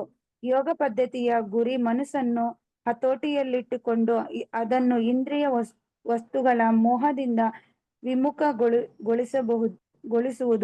ಬದ್ಧಾತ್ಮವನ್ನು ಜ್ಞಾನದ ಕೆಸರಿನಿಂದ ಬಿಡುಗಡೆ ಮಾಡಲು ಸಾಧ್ಯವಾಗುವಂತೆ ಮನಸ್ಸಿಗೆ ಶಿಕ್ಷಣವನ್ನು ನೀಡಬೇಕು ಎಂದು ಇಲ್ಲಿ ಒತ್ತಿ ಹೇಳಿದೆ. ಐಹಿಕ ಅಸ್ತಿತ್ವದಲ್ಲಿ ಮನುಷ್ಯನು ಮನಸ್ಸಿನ ಮತ್ತು ಇಂದ್ರಿಯಗಳ ಭಾವವನ್ನು ಒಳಗಾಗುತ್ತಾನೆ. ವಾಸ್ತವವಾಗಿ ಅಹಂಕಾರವು ಐಹಿಕ ಪ್ರಕೃತಿಯ ಮೇಲೆ ಯಜಮಾನಿಕೆಯನ್ನು ನಡೆಸಲು ಬಯಸುತ್ತದೆ. ಮನಸ್ಸು ಅಹಂಕಾರದೊಡನೆ ಸಿಕ್ಕಿಕೊಂಡಿರುತ್ತದೆ. ಇದರಲ್ಲಿ ಪರಿಶುದ್ಧ ಆತ್ಮನು ಈ ಐಹಿಕ ಜಗತ್ತಿನಲ್ಲಿ ಸಿಕ್ಕಿಬಿದ್ದಿದ್ದಾನೆ. ಆದ್ದರಿಂದ ಐಹಿಕ ಧೂಳುಕೆಗೆ ಮೋಹಗೊಳ್ಳದಂತೆ ಮನಸ್ಸಿಗೆ ಶಿಕ್ಷಣವನ್ನು ನೀಡಬೇಕು. ಹೀಗೆ ಬದ್ಧಾತ್ಮವನ್ನು ಉದ್ಧಾರ ಮಾಡಬಹುದು. ಇಂದ್ರಿಯ ವಸ್ತುಗಳ ಆಕರ್ಷಣೆಗಾಗಿ ಮನುಷ್ಯನು ತನ್ನನ್ನು ಕೀಳು ಮಾಡಿಕೊಳ್ಳಬಾರದು. ಇಂದ್ರಿಯ ವಸ್ತುಗಳಿಂದ ಮನುಷ್ಯನು ಆಕರ್ಷಿತನಾದಷ್ಟು ಐಹಿಕ ಅಸ್ತಿತ್ವದಲ್ಲಿ ಸಿಲುಕಿಕೊಳ್ಳುತ್ತಾನೆ. ಬಿಡಿಸಿಕೊಳ್ಳುವುದಕ್ಕೆ ಅತ್ಯುತ್ತಮ ಮಾರ್ಗವೆಂದರೆ ಮನಸ್ಸನ್ನು ಕೃಷ್ಣ ಪ್ರಜ್ಞೆಯಲ್ಲಿ ತೊಡಗಿಸುವುದು. ಹಿ ಎನ್ನುವ ಪದವನ್ನು ಈ ಅಂಶವನ್ನು ಒತ್ತಿ ಹೇಳಲು ಬಳಸಿದೆ. ಹೀಗೆಂದು ಹೇಳಿದೆ: ಮನ ಏವ ಮನುಷ್ಯಾನಾಂ ಕಾರಣಂ ಬಂಧ ಮೋಕ್ಷಾಯಃ ಬಂಧಾಯ ವಿಷಯಾಸಂಗೋ ನಿರ್ವಿಷಯಂ ಮನಃ. ಮುಕ್ತೈ ನಿರ್ವಿಷಯಂ ಮನಃ.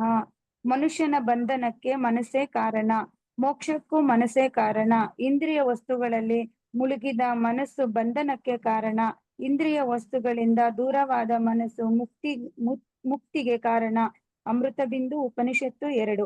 ಆದ್ದರಿಂದ ಸದಾ ಕೃಷ್ಣ ಪ್ರಜ್ಞೆಯಲ್ಲಿ ತೊಡಗಿರುವ ಮನಸ್ಸು ಪರಮ ಮೋಕ್ಷಕ್ಕೆ ಕಾರಣ. ಧನ್ಯವಾದ ಮಾತಾಜಿ. ಹರಿ ಕೃಷ್ಣ. Thank you Mataji.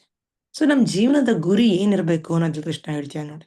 ಭಗವಂತ ನಮ್ಮ ಜೀವನದ ಗುರಿ, ಪ್ರತಿಯೊಂದು ಜೀವಿ ಯಾತಕ್ಕೆ ಈ ಭೂಮಿ ಮೇಲೆ ಬಂದಿರೋದು, ಅವನ ಒಂದು ಬದ್ಧ ಜೀವನಕ್ಕೆ ಯಾಕೆ ಹಾಕೊಂಡಿರೋದು, ಅವನ ಒಂದು ಭೌತಿಕ ಕೋರಿಕೆಯಿಂದ, ಭೌತಿಕ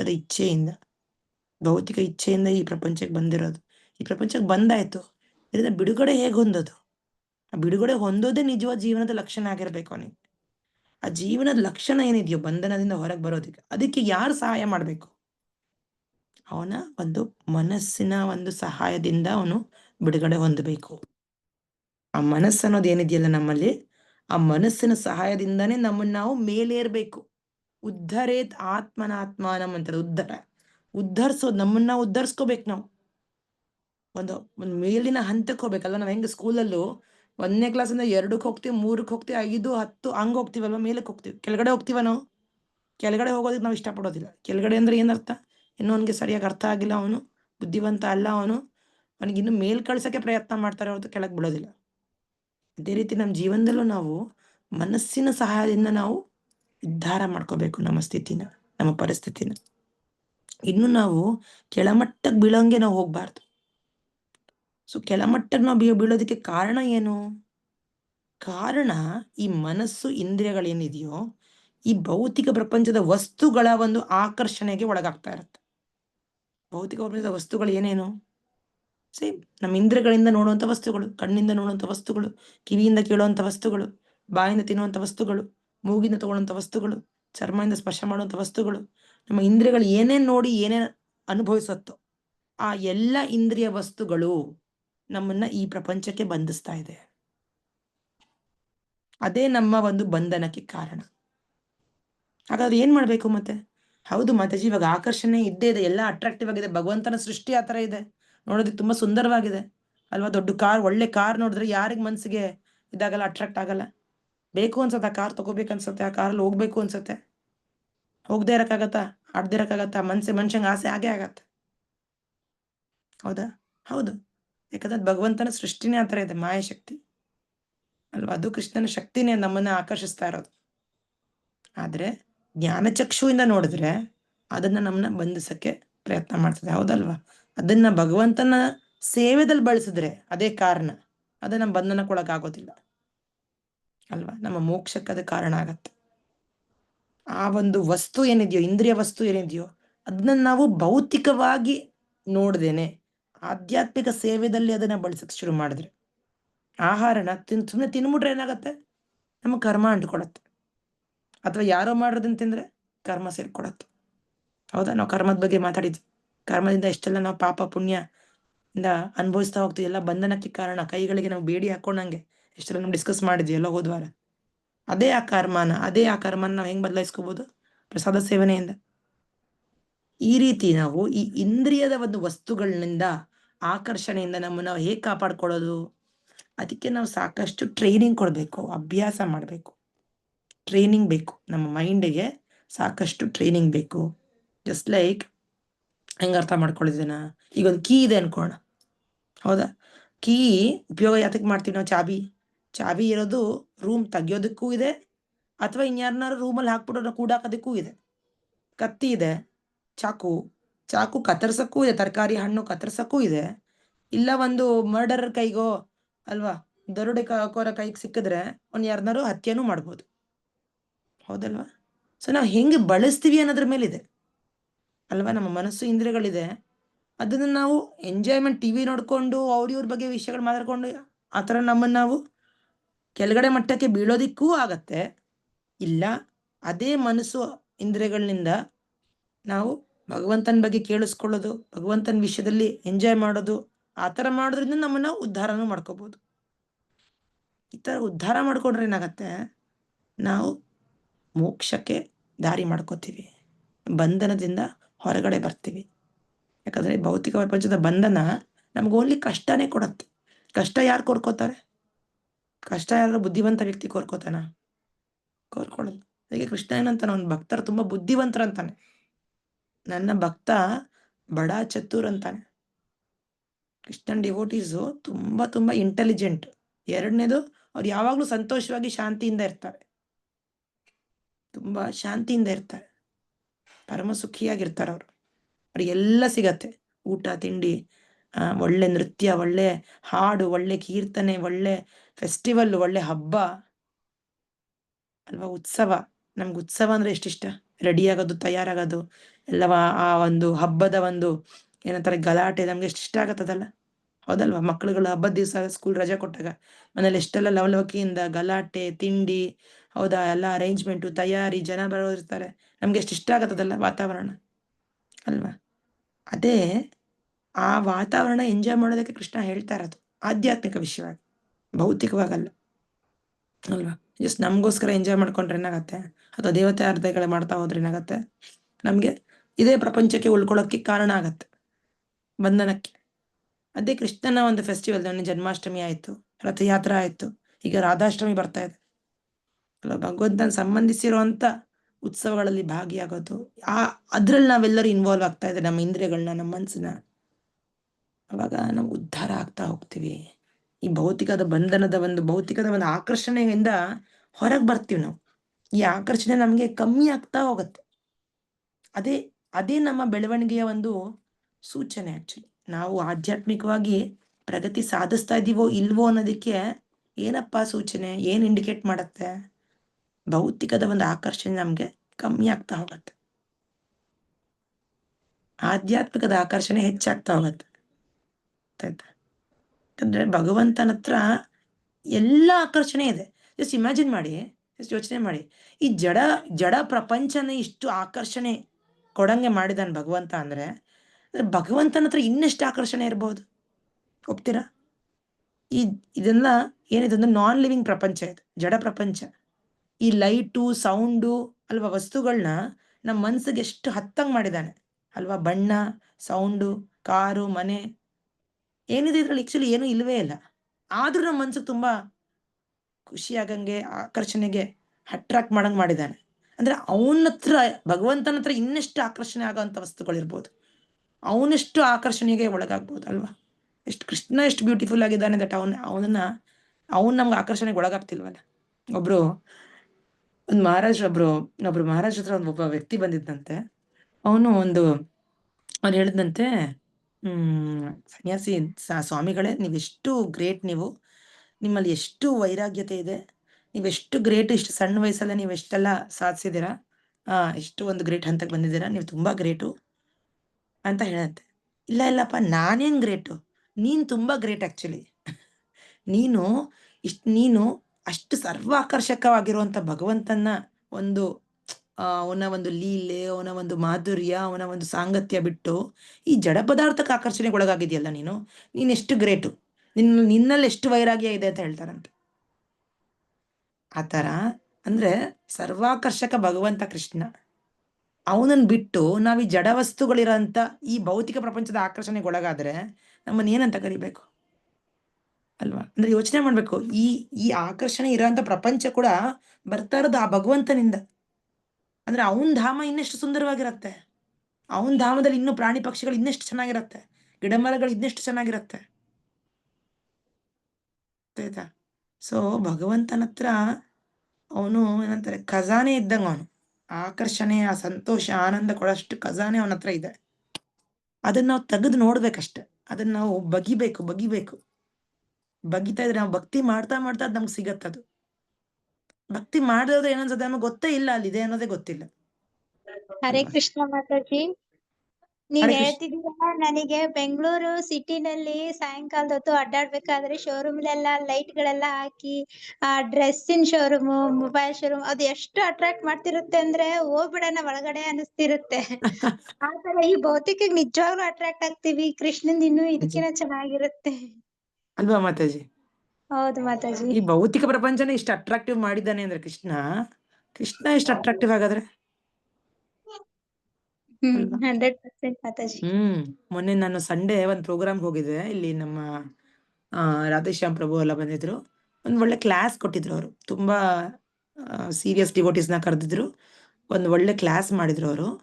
ಅದ್ರಲ್ಲಿ ಎಷ್ಟು ಚೆನ್ನಾಗಿ ತೋರ್ಸಿದ್ರು ಕೃಷ್ಣ ಯಾವ ತರ ಅವನು ಈವನ್ ಪ್ರಾಣಿ ಪಕ್ಷಿಗಳನ್ನು ಕೂಡ ಎಷ್ಟು ಆಕರ್ಷಿಸ್ತಾನೆ ಅಂದ್ರೆ, ಅಲ್ಲಿರೋ ನವಿಲು ಆಗಿರ್ಬೋದು, ಅಥವಾ ಜಿಂಕೆಗಳಾಗಿರ್ಬೋದು, ಅಥವಾ ಪಕ್ಷಿಗಳಾಗಿರ್ಬೋದು, ಅಥವಾ ಹಸುಗಳಾಗಿರ್ಬೋದು, ಎಲ್ಲಾನು ಭಗವಂತನ ಸೇವೆ ಮಾಡೋದಕ್ಕೆ ಪ್ರಯತ್ನ ಮಾಡ್ತಾ ಇದೆ ಭಗವಂತನ ಧಾಮದಲ್ಲಿ.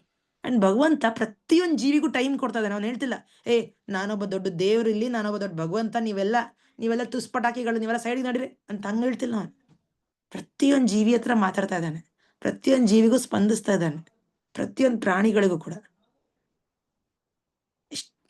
ಎಷ್ಟು ಚೆನ್ನಾಗಿ ತೋರಿಸಿದ್ರು ಅಂದ್ರೆ, ಆ ಕ್ಲಾಸ್ ಕೇಳಿ ಹೊಟ್ಟೆ ತುಂಬಿಡ್ತು ನಂಗೆ.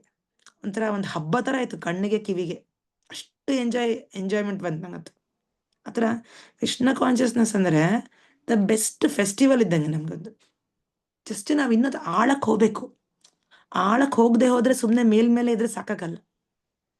ಅದಕ್ಕೆ ಭಾಗವತಮರು ಹೇಳ್ತಾರೆ, ತೀವ್ರೇನ ಭಕ್ತಿ ಯೋಗೇನ ಮಾಡ್ಬೇಕು. ತೀವ್ರ ಭಕ್ತಿ ಅಂದ್ರೇನು? ಆಳವಾಗಿ ತಿಳ್ಕೊಳ್ಳೋದು ಕೃಷ್ಣನ್ ಬಗ್ಗೆ, ಭಗವಂತನ ಬಗ್ಗೆ, ಅವನ ಲೀಲೆಗಳ ಬಗ್ಗೆ, ಭಾಗವತದಲ್ಲಿ ಅವನ ಭಕ್ತರ ಬಗ್ಗೆ, ಭಕ್ತರು ಯಾವ ರೀತಿ ಅವನನ್ನು ಭಕ್ತಿ ಮಾಡ್ತಾರೆ, ಭಕ್ತಿ ಎಷ್ಟು ಗ್ರೇಟ್ ಅಂತ ಅವಾಗ ಗೊತ್ತಾಗತ್ತೆ. ಭಕ್ತರು ಎಷ್ಟು ಗ್ರೇಟು, ಭಕ್ತಿ ಎಷ್ಟು ಗ್ರೇಟು, ರೈಟ್? ಸೊ ಇದೆಲ್ಲ ಇದೆಲ್ಲ ನಮ್ಮ ಉದ್ಧಾರ ಮಾಡೋದಕ್ಕೆ ಕೃಷ್ಣ ಹೇಳ್ತಾರೆ. ಇದೆಲ್ಲ ಉದ್ಧರಿಸ್ಕೊಂಡ್ರೆ ಏನಾಗತ್ತೆ, ನಾವು ಮುಕ್ತಿ ಅನ್ನೋದು ಪಡ್ಕೋಬಹುದು ಅಲ್ವಾ. ನೋಡಿ, ಏವ ಮನುಷ್ಯನ ಕಾರಣಂ ಬಂಧ ಮೋಕ್ಷಯು.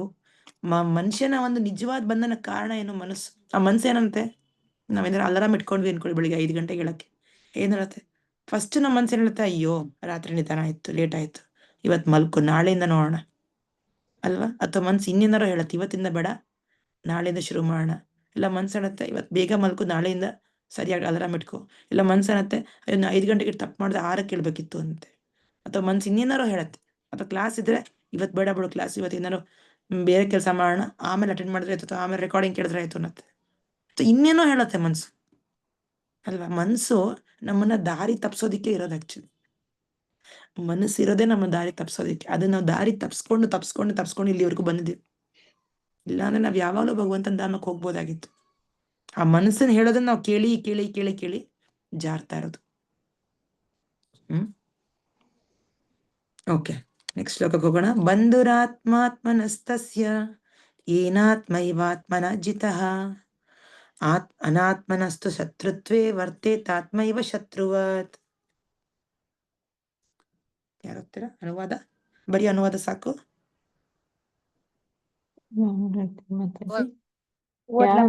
ಯಾರು ಓದಿಲ್ಲ ಓದ್ತೀರಾ? ನಿಶಾಂತ ಮಾತಾಜಿ, ಶಾಂತೇಶ್ ಪ್ರಭು, ಸುಜಾತ ಮಾತಾಜಿ ಓದ್ತೀರಾ? ಹರೇ ಕೃಷ್ಣ. ಸುಮಂಗಳ ಮಾತಾಜಿ, ಪ್ರೇಮ ಮಾತಾಜಿ ಓದಿ. ಅನುವಾದ.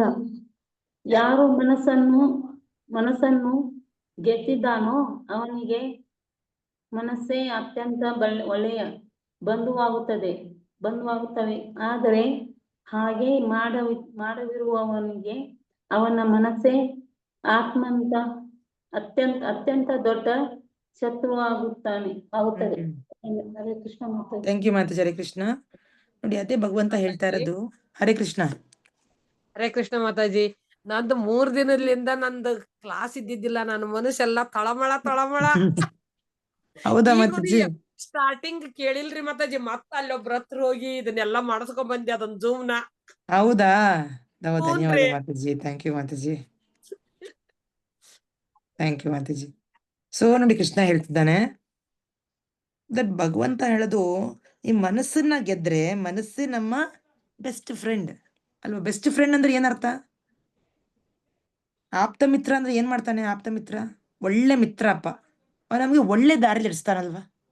ಕೆಟ್ಟ ಮಾರ್ಗದಿಂದ ನಮ್ಮನ್ನ ಕಾಪಾಡ್ತಾನೆ. ಬೇಡ ಕಣೋ, ಇದು ನಿಂಗೆ ಹಾನಿ ಆಗತ್ತೆ, ತಪ್ಪು ಮಾಡೋದು ಸರಿಯಲ್ಲ, ಕಳ್ತನ ಮಾಡೋದು ಸರಿಯಲ್ಲ, ಅಥವಾ ಏನೋ ಅವನಿಗೆ ಗೊತ್ತಾಯ್ತು ಅನ್ಕೊಳ್ಳಿ, ಬೇಡ ಅಂತ ಹೇಳ್ತಾನೆ. ಒಳ್ಳೆ ಮಾರ್ಗದರ್ಶನ ಒಳ್ಳೆ ದಾರಿಗೆ ಒಯ್ತಾನ್ರಿ ಮಾತಾಜಿ. ಒಳ್ಳೆ ದಾರಿ ಹೇಳ್ತಾನ ಅವನು. ಕೆಟ್ಟ ದಾರಿಗೆ ಹೋಗಿ ಬಿಡೋದಿಲ್ಲ. ಬೇಡ ಬೇಡ ಅಂತಾನ ಅವನು. ಬೇಡ, ನಿನ್ ಕಷ್ಟ ಆದ್ರೆ ಬೇಡ ಅಂತಾನ ಅವನು ಅಲ್ವಾ. ಒಳ್ಳೆ ದಾರಿ ಶೇರ್ ಮಾಡ್ಕೋತೀವಿ ಮಾತಾಜಿ. ಹರೇ ಕೃಷ್ಣ. ಸಂಗೀತ ಮಾತಾಜಿ, ಶಾಂತೇಶ್ ಪ್ರಭು, ನೀವಾ? ನನ್ ಮೊಬೈಲ್ ಸ್ವಲ್ಪ ಹೋಯ್ತು ಮಾತಾಜಿ. ಹೌದಾ? ಓಕೆ.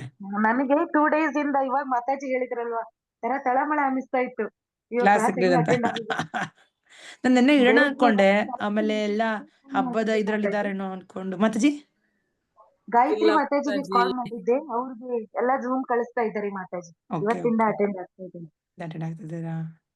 ಧನ್ಯವಾದ ಮಾತಾಜಿ. ನೆನ್ನೆ ಇಡೋಣ ಅನ್ಕೊಂಡೆ ಕ್ಲಾಸ್, ಆಮೇಲೆ ಎಲ್ಲ ಹಬ್ಬದ ಇದ್ರಲ್ಲಿ ಇದ್ರೇನೋ ಬಿಸಿ ಇರ್ತೀರ ಅನ್ಕೊಂಡು ನಾನು ಸುಮ್ಮನಾದೆ. ಸರಿ, ಒಂದಿನ ಬ್ರೇಕ್ ಕೊಡೋಣ, ಹೆಂಗಿರು ನಾಳೆ ಕ್ಲಾಸ್ ಇದೆಯಲ್ಲ, ಇದಕ್ಕೆ ಬಂದ್ರೆ ಸಾಕು ಅನ್ಕೊಂಡು ಸುಮ್ಮನಾದೆ. ಅದಕ್ಕೆ ಮುಂದಿನ ವಾರ ಮತ್ತೆ ರೆಗ್ಯುಲರ್ ಮಾಡೋಣ ಅಂತ.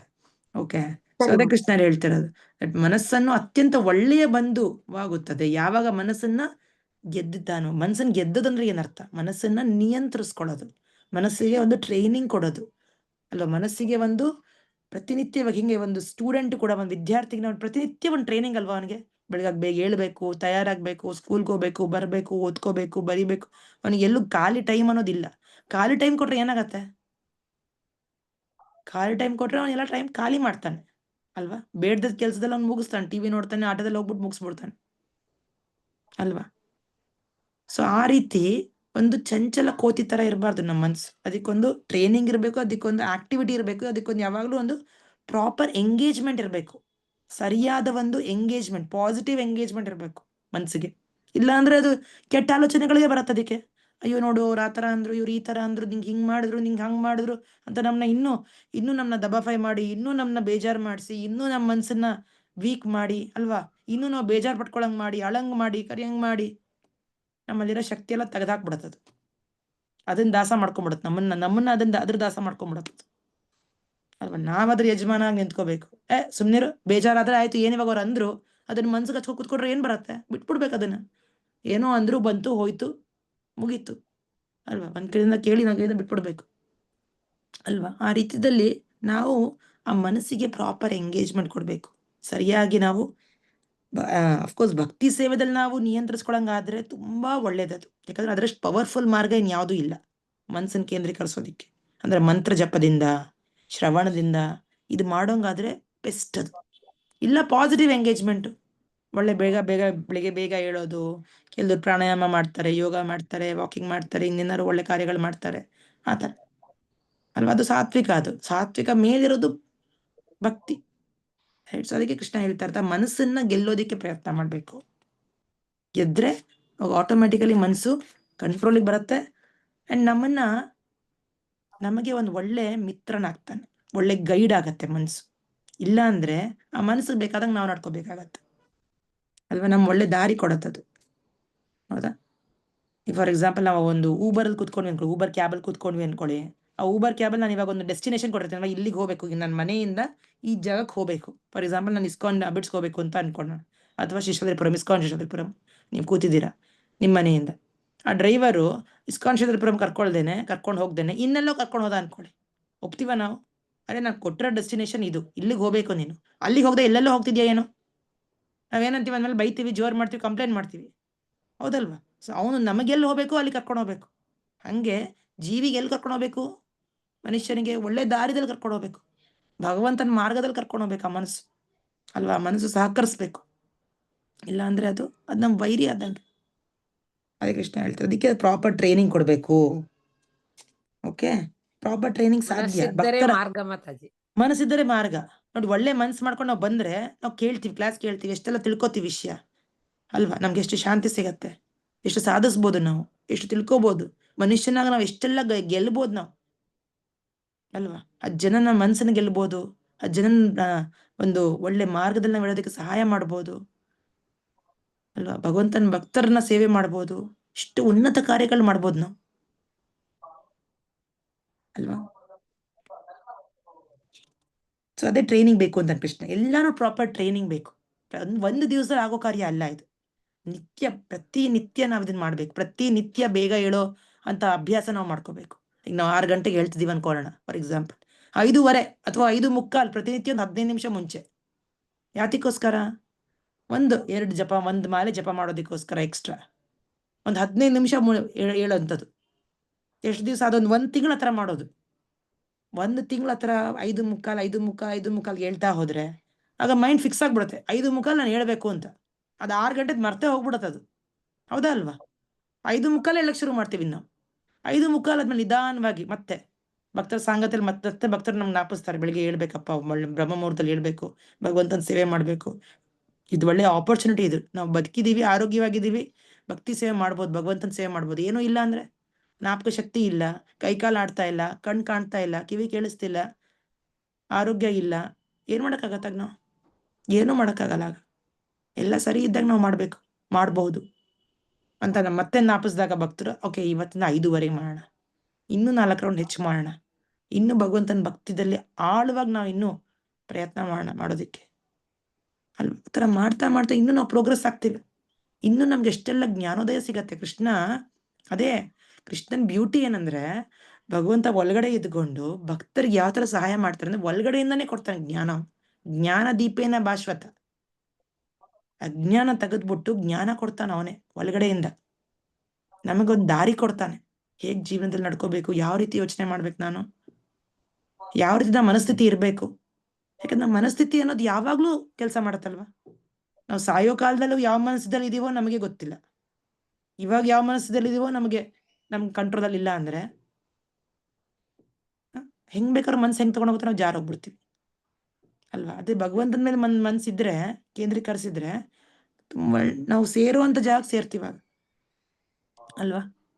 ಅದೇ ಭಗವಂತ ಹೇಳ್ತಿರೋದು. ಓಕೆನಾ? ನೆಕ್ಸ್ಟ್, ಜಿತಾತ್ಮನ ಪ್ರಶಾಂತಸ್ಯ ಪರಮಾತ್ಮ ಸಮಾಹಿತಃ ಶೀತೋಷ್ಣ ಸುಖ ದುಃಖೇಶು ತಥಾ ಮಾನಾಪಮಾನಯೋಃ. ಏನಂತಾನೆ ಭಗವಂತ? ಮನಸ್ಸನ್ನು ಗೆದ್ದವನಿಗೆ ಆಗಲೇ ಪರಮಾತ್ಮನು ಮುಟ್ಟಿದ್ದಂತೆ, ಏಕೆಂದರೆ ಅವನು ಶಾಂತಿಯನ್ನು ಸಾಧಿಸಿದ್ದಾನೆ. ಅಂತಹ ಮನುಷ್ಯನಿಗೆ ಸುಖ ದುಃಖಗಳು, ಶೀತೋಷ್ಣಗಳು, ಮಾನಾಪಮಾನಗಳು ಎಲ್ಲವೂ ಒಂದೇ. ಅರ್ಥ ಆಗ್ತಿದ್ಯಾ? ಶೀತೋಷ್ಣ, ಸುಖ ದುಃಖ, ಮಾನಾಪಮಾನ ಇವೆಲ್ಲ ನಮ್ಮ ಭೌತಿಕ ಜೀವನದಲ್ಲಿ ಸಿಗುವಂತ ಕಷ್ಟಗಳು ನಮ್ಗೆ ಅಲ್ವಾ, ಎಲ್ಲ ಅಡ್ಡಿಗಳು. ಇದನ್ನ ಹೆಂಗೆ ಎದುರಿಸ್ತೀವಿ ನಾವು? ಒಬ್ಬ ವ್ಯಕ್ತಿ ಸಂತೋಷ ಬಂದ್ರೆ ತುಂಬಾ ಸುಖ ಪಟ್ಬಿಡೋದು, ತುಂಬಾ ಹರ್ಷ ಪಡ್ಕೊಂಡ್ಬಿಡೋದು, ಎಂಜಾಯ್ ಮಾಡ್ಬಿಡೋದು.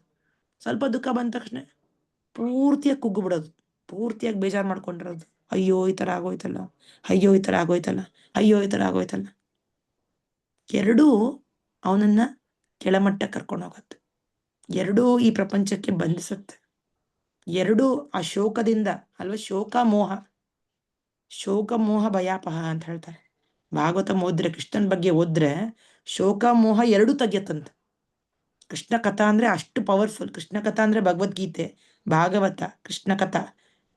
ಶೋಕ ಮೋಹ ಎರಡು ತೆಗೆಯುತ್ತೆ. ಶೋಕ ಅಂದ್ರೆ ಏನರ್ಥ? ಯಾರು ಹೇಳ್ತೀರಾ? ಶೋಕ ದುಃಖ ಮಾತಾಜಿ. ಯಾವ್ದ್ರ ಬಗ್ಗೆ? ದುಃಖ ಮಾತಾಜಿ. ಮನಸ್ಸಲ್ಲೇ ದುಃಖ ಪಡೋದು. ಮನಸ್ಸಿನಲ್ಲಿ ದುಃಖ ಪಡೋದು. ಯಾವ್ದ್ರ ಬಗ್ಗೆ ದುಃಖ? ಏನೋ ಕಳ್ಕೊಂಡಿರೋದ್ರ ಬಗ್ಗೆ, ಆಗೋಗಿರೋದ್ರ ಬಗ್ಗೆ, ಪಾಸ್ಟ್ ಹೌದು ಅಲ್ವಾ, ಹಳೇದ್ರ ಬಗ್ಗೆ. ಆ ಘಟನೆ ಆಗೋಗಿದೆ, ಆ ಸಂದರ್ಭ ಮುಗಿದೋಯ್ತು, ನಮ್ ಕೈಯಲ್ಲಿ ಇವಾಗ ಏನೂ ಇಲ್ಲ, ಆದ್ರೂ ಅದ್ರ ಬಗ್ಗೆ ಚಿಂತೆ, ಈಗ ಆಗೋಯ್ತಲ್ಲ. ಇಲ್ಲ ಮುಂದಿನ ಬಗ್ಗೆ ಭಯ, ನಾಳೆ ಮುಂದೆ ಏನಾಗತ್ತೋ ಅಲ್ವಾ, ಮುಂದೆ ದುಡ್ಡು ಸಾಕಾಗತ್ತ ಇಲ್ವಾ, ಮುಂದೆ ಏನಾಗತ್ತೋ ನನ್ನ ಪರಿಸ್ಥಿತಿ ಅಲ್ವಾ, ಭಯ. ಎರಡರಲ್ಲೂ ಇರಬಾರ್ದು ನಾವು ಅಲ್ವಾ, ಹಿಂದೆನೂ ಇರಬಾರ್ದು, ಮುಂದಕ್ಕೂ ಹೋಗ್ಬಾರ್ದು. ಇವತ್ತಿನಲ್ಲಿ ಇರ್ಬೇಕು, ಪ್ರೆಸೆಂಟ್ ಅಲ್ಲಿ ಇರ್ಬೇಕು ನಾವು. ಇವತ್ತು ನನ್ನ ಕೈಯಲ್ಲಿ ಸಮಯ ಇದೆ, ಇದು ನನ್ನ ಸಮಯ, ಇವಾಗ ನನಗೆ ಕಾಲ ಕೊಟ್ಟಿದ್ದಾನೆ ಕೃಷ್ಣ, ಇದನ್ನ ನಾನು ಸರಿಯಾಗಿ ಬಳಸ್ಕೋಬೇಕು ಅಲ್ವಾ. ಆ ಪ್ರೆಸೆಂಟ್ ಅಲ್ಲಿ ಇರೋದು ಓನ್ಲಿ ಭಕ್ತರಿಗೆ ಅರ್ಥ ಆಗತ್ತದು. ಬಾಕಿ ಪ್ರಪಂಚ ಭೌತಿಕವಾದಿಗಳಿಗೆ ಅವ್ರು ಇದರ ಪಾಸ್ಟ್ ಅಲ್ಲಿ ಇರ್ತಾರೆ, ಇಲ್ಲ ಫ್ಯೂಚರ್ ಅಲ್ಲಿ ಇರ್ತಾರೆ, ಅವ್ರು ಇಲ್ಲ ಶೋಕದಲ್ಲಿ ಇರ್ತಾರೆ, ಇಲ್ಲ ಭಯದಲ್ಲಿ ಇರ್ತಾರೆ.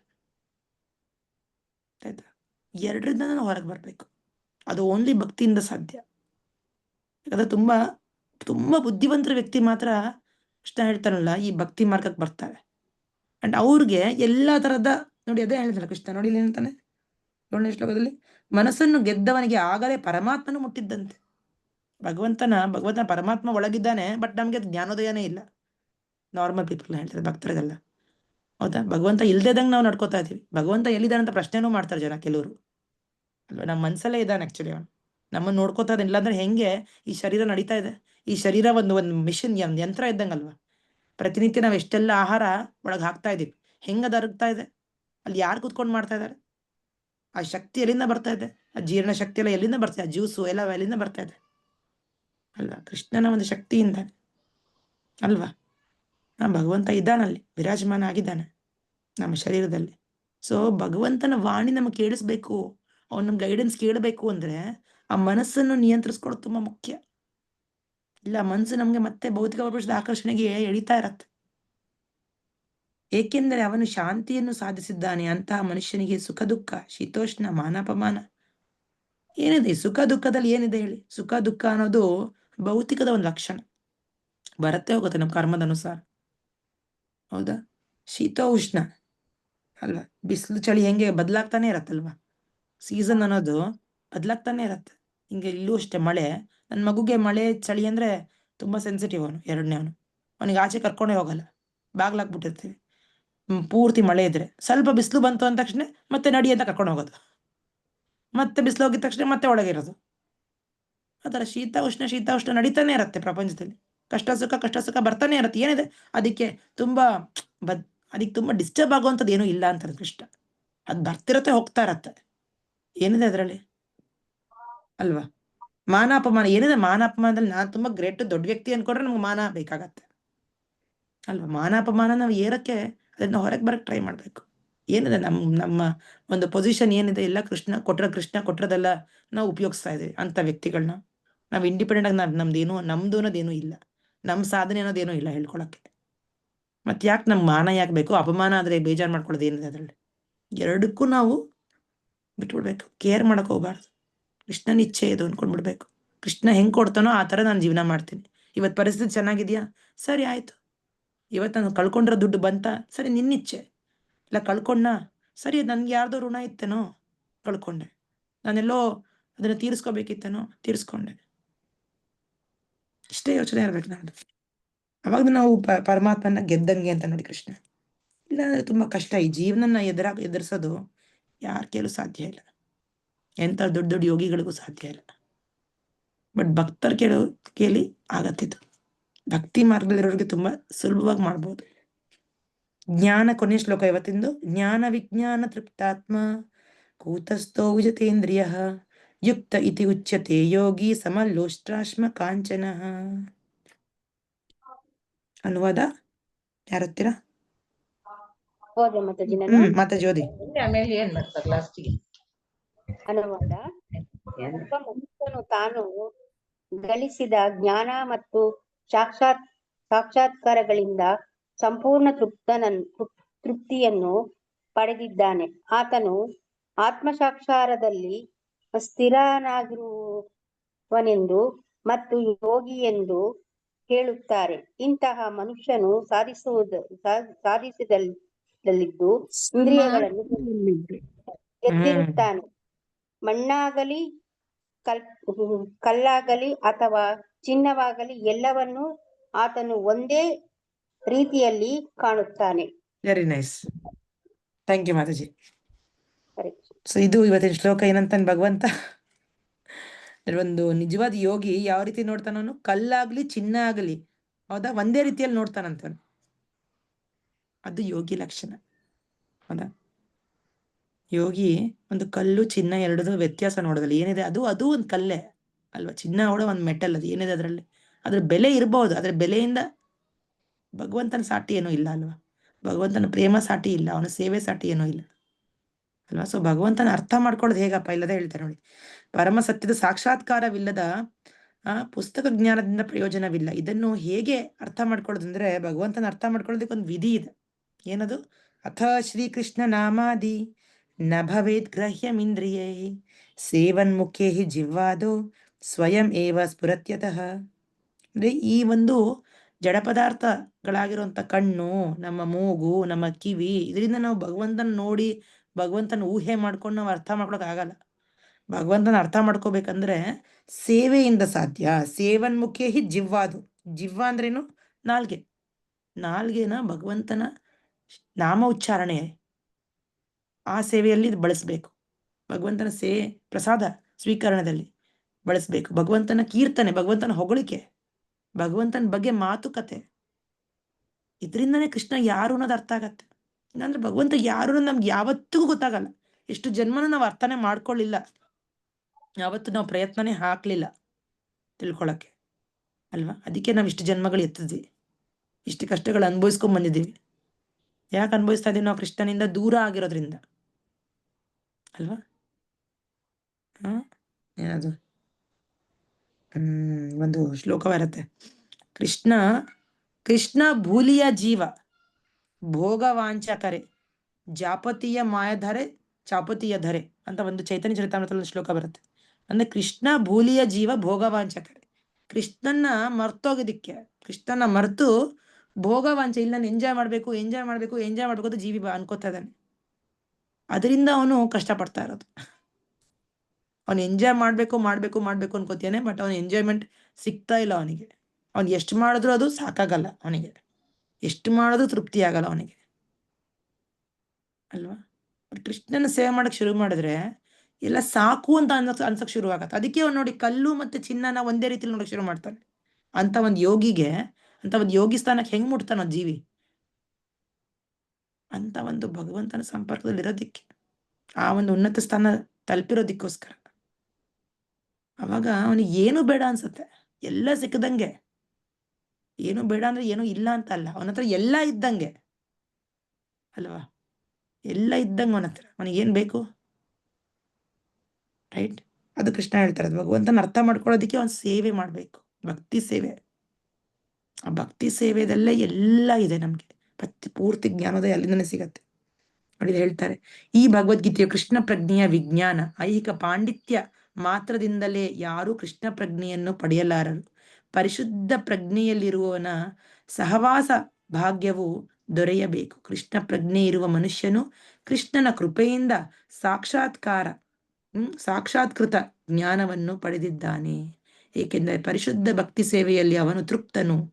ಸಾಕ್ಷಾತ್ಕೃತ ಜ್ಞಾನದಿಂದ ಮನುಷ್ಯನು ಪರಿಪೂರ್ಣನಾಗುತ್ತಾನೆ. ಅಲೌಕಿಕ ಜ್ಞಾನದಿಂದ ಮನುಷ್ಯನು ತನ್ನ ದೃಢನಂಬಿಕೆಗಳಲ್ಲಿ ಅಚಲನಾಗಿರಬಹುದು. ಆದರೆ ಬರೀ ಪಾಂಡಿತ್ಯದಿಂದ ಮನುಷ್ಯನು ಭ್ರಮೆಗೆ ಒಳಗಾಗಬಹುದು. ಹೊರಗೆ ತೋರುವ ಪರಸ್ಪರ ದ್ವಂದ್ವಗಳಿಂದ ಗೊಂದಲಕ್ಕೆ ಒಳಗಾಗಬಹುದು. ಸಾಕ್ಷಾತ್ಕಾರ ಪಡೆದ ಆತ್ಮನಿಗೆ ಮಾತ್ರವೇ ವಾಸ್ತವವಾಗಿ ಸಂಯಮವು ಸಾಧ್ಯ. ಇಂತಹ ಮನುಷ್ಯನು ಕೃಷ್ಣನಿಗೆ ಶರಣಾಗಿರುತ್ತಾನೆ. ಪಾಂಡಿತ್ಯದೊಂದಿಗೆ ಯಾವ ಸಂಬಂಧವನ್ನು ಇಟ್ಟುಕೊಂಡಿಲ್ಲದಿರುವುದರಿಂದ ಅವನು ದಿವ್ಯ ಸ್ಥಿತಿಯಲ್ಲಿರುತ್ತಾನೆ. ಐಹಿಕ ಪಾಂಡಿತ್ಯ ಮತ್ತು ಊಹಾತ್ಮಕ ಚಿಂತನೆ ಇತರರಿಗೆ ಬಂಗಾರಕ್ಕೆ ಸಮಾನ, ಆದರೆ ಈ ಮನುಷ್ಯನಿಗೆ ಬರೀ ಕಲ್ಲಿನ ಚೂರುಗಳಿಗೆ ಸಮಾನ. ಎರಡನ್ನೂ ಒಂದೇ ರೀತಿಯಲ್ಲಿ ಕಾಣೋದಕ್ಕೆ ಸಾಧ್ಯ ಹೇಗೆ? ಭಕ್ತಿ ಸೇವೆದಲ್ಲಿ ಇದ್ದಾಗ. ಆ ಪಾಂಡಿತ್ಯದಿಂದ, ಊಹಾತ್ಮಕ ಚಿಂತನೆಯಿಂದ ಕೃಷ್ಣನ ಅರ್ಥ ಮಾಡ್ಕೊಳಕ್ಕಾಗಲ್ಲ. ಅದು ಹೇಳ್ತಾರೆ.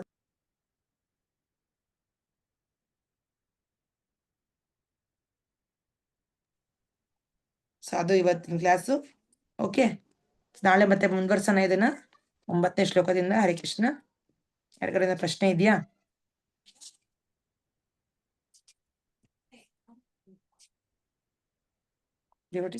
ಪ್ರಶ್ನೆ ಇಲ್ಲ ಅಂದ್ರೆ ಮಾತಾಜಿ. ಹರೇ ಕೃಷ್ಣ. ಇದು ಇನ್ನೊಂದು ಬುಕ್ ಇದೆಯಲ್ಲ ಮಾತಾಜಿ, ಆತ್ಮ ಸಾಕ್ಷಾತ್ಕಾರ, ಅದನ್ನ ರೀಡ್ ಮಾಡ್ತಿದ್ದೀರಾ ಮಾತಾಜಿ ನೀವು? ಮಾತಾಜಿ ರೀಡಿಂಗ್ ಮಾಡ್ಬೇಕು, ನಾವು ರೀಡಿಂಗ್ ಶುರು ಮಾಡ್ಬೇಕು ನಾವು. ಒಂದು ಮೆಸೇಜ್ ಬಂದಿತ್ತು ಝೂಮ್ ಮೀಟಿಂಗ್ ಅಲ್ಲಿ, ಮಂಗಳವಾರ ಏನು ಸಾಯಂಕಾಲ ಆತ್ಮ ಸಾಕ್ಷಾತ್ಕಾರ ವಿಜ್ಞಾನ ಇದೆ ಅಂತ ಬಂದಿತ್ತು ಮಾತಾಜಿ. ನಾನ್ ಅನ್ಕೊಂಡೆ ಎಲ್ಲಿ ಅದು ನಮ್ದೇ ಗ್ರೂಪ್, ಸೀನಿಯರ್ಸ್ ಗ್ರೂಪ್. ಅದು ಅವರೆಲ್ಲ ಆತ್ಮ ಸಾಕ್ಷಾತ್ಕಾರ ಓದ್ತಾ ಇದ್ದಾರೆ ಪ್ರತಿ ಮಂಗಳವಾರ. ಅಲ್ಲಿ ಸೇರಿದ್ರು ಓಕೆ, ವೆರಿ ಗುಡ್. 5 ಗಂಟೆಗೇನೋ ಇರುತ್ತೆ, 5 ರಿಂದ 6. ನಾನ್ ಸೇರಿಲ್ಲ ಆಕ್ಚುಲಿ. ನೀವು ಅಂದ್ರೆ ಶ್ರದ್ಧಾವಾನು ಇದ್ರಲ್ಲಿ ಹಾಕಿಲ್ವಲ್ಲ, ಅದು ಒಂದೇ ಮೆಸೇಜ್ ಬಂದಿತ್ತು ಮಾತಾಜಿ. ಅದು ನನಗ್ ಗೊತ್ತಾಗ್ಲಿಲ್ಲ, ಆಮೇಲೆ ನೋಡ್ದೆ. ಅದಕ್ಕೆ ನಮ್ಗೆ ಯಾರಿಗೂ ಇನ್ನು ಹೇಳಿಲ್ವೇನು? ಅವರು ನಾನು ಚೆಕ್ ಮಾಡ್ತೀನಿ, ಅವ್ರು ಯಾವ ಸ್ಟೇಟಸ್ ಅಲ್ಲಿ ಇದಾರೆ ಚೆಕ್ ಮಾಡ್ಬಿಟ್ಟು ನಾನು ಕಳಿಸ್ತೀನಿ. ಅವಾಗ ಸೇರ್ಕೊಳ್ಳೋಣ. ಮತ್ತೆ ನಾನು ಕಳಿಸ್ತೀನಿ, ಫಾರ್ವರ್ಡ್ ಮಾಡ್ತೀನಿ, ಎಲ್ಲರೂ ಸೇರೋಣ. ಅದಕ್ಕೆ ನಾವ್ ಎಲ್ರು ಮಾತಾಡಿ ಎಲ್ಲಿ ನಿಲ್ಸಿದ್ವಿ ಅಲ್ಲಿಂದ ಶುರು ಮಾಡೋಣ, ಕಂಟಿನ್ಯೂ ಮಾಡೋಣ. ಹಾ ಮಾತಾಜಿ, ಅಂದ್ರೆ ನನ್ಗೆ ಅದೇ ಮಿಸ್ ಆಯ್ತೇನೋ, ಅದು ನೀವ್ ಮಾಡ್ತಿದ್ದೀರೇನೋ ಅನ್ಕೊಂಡೆ.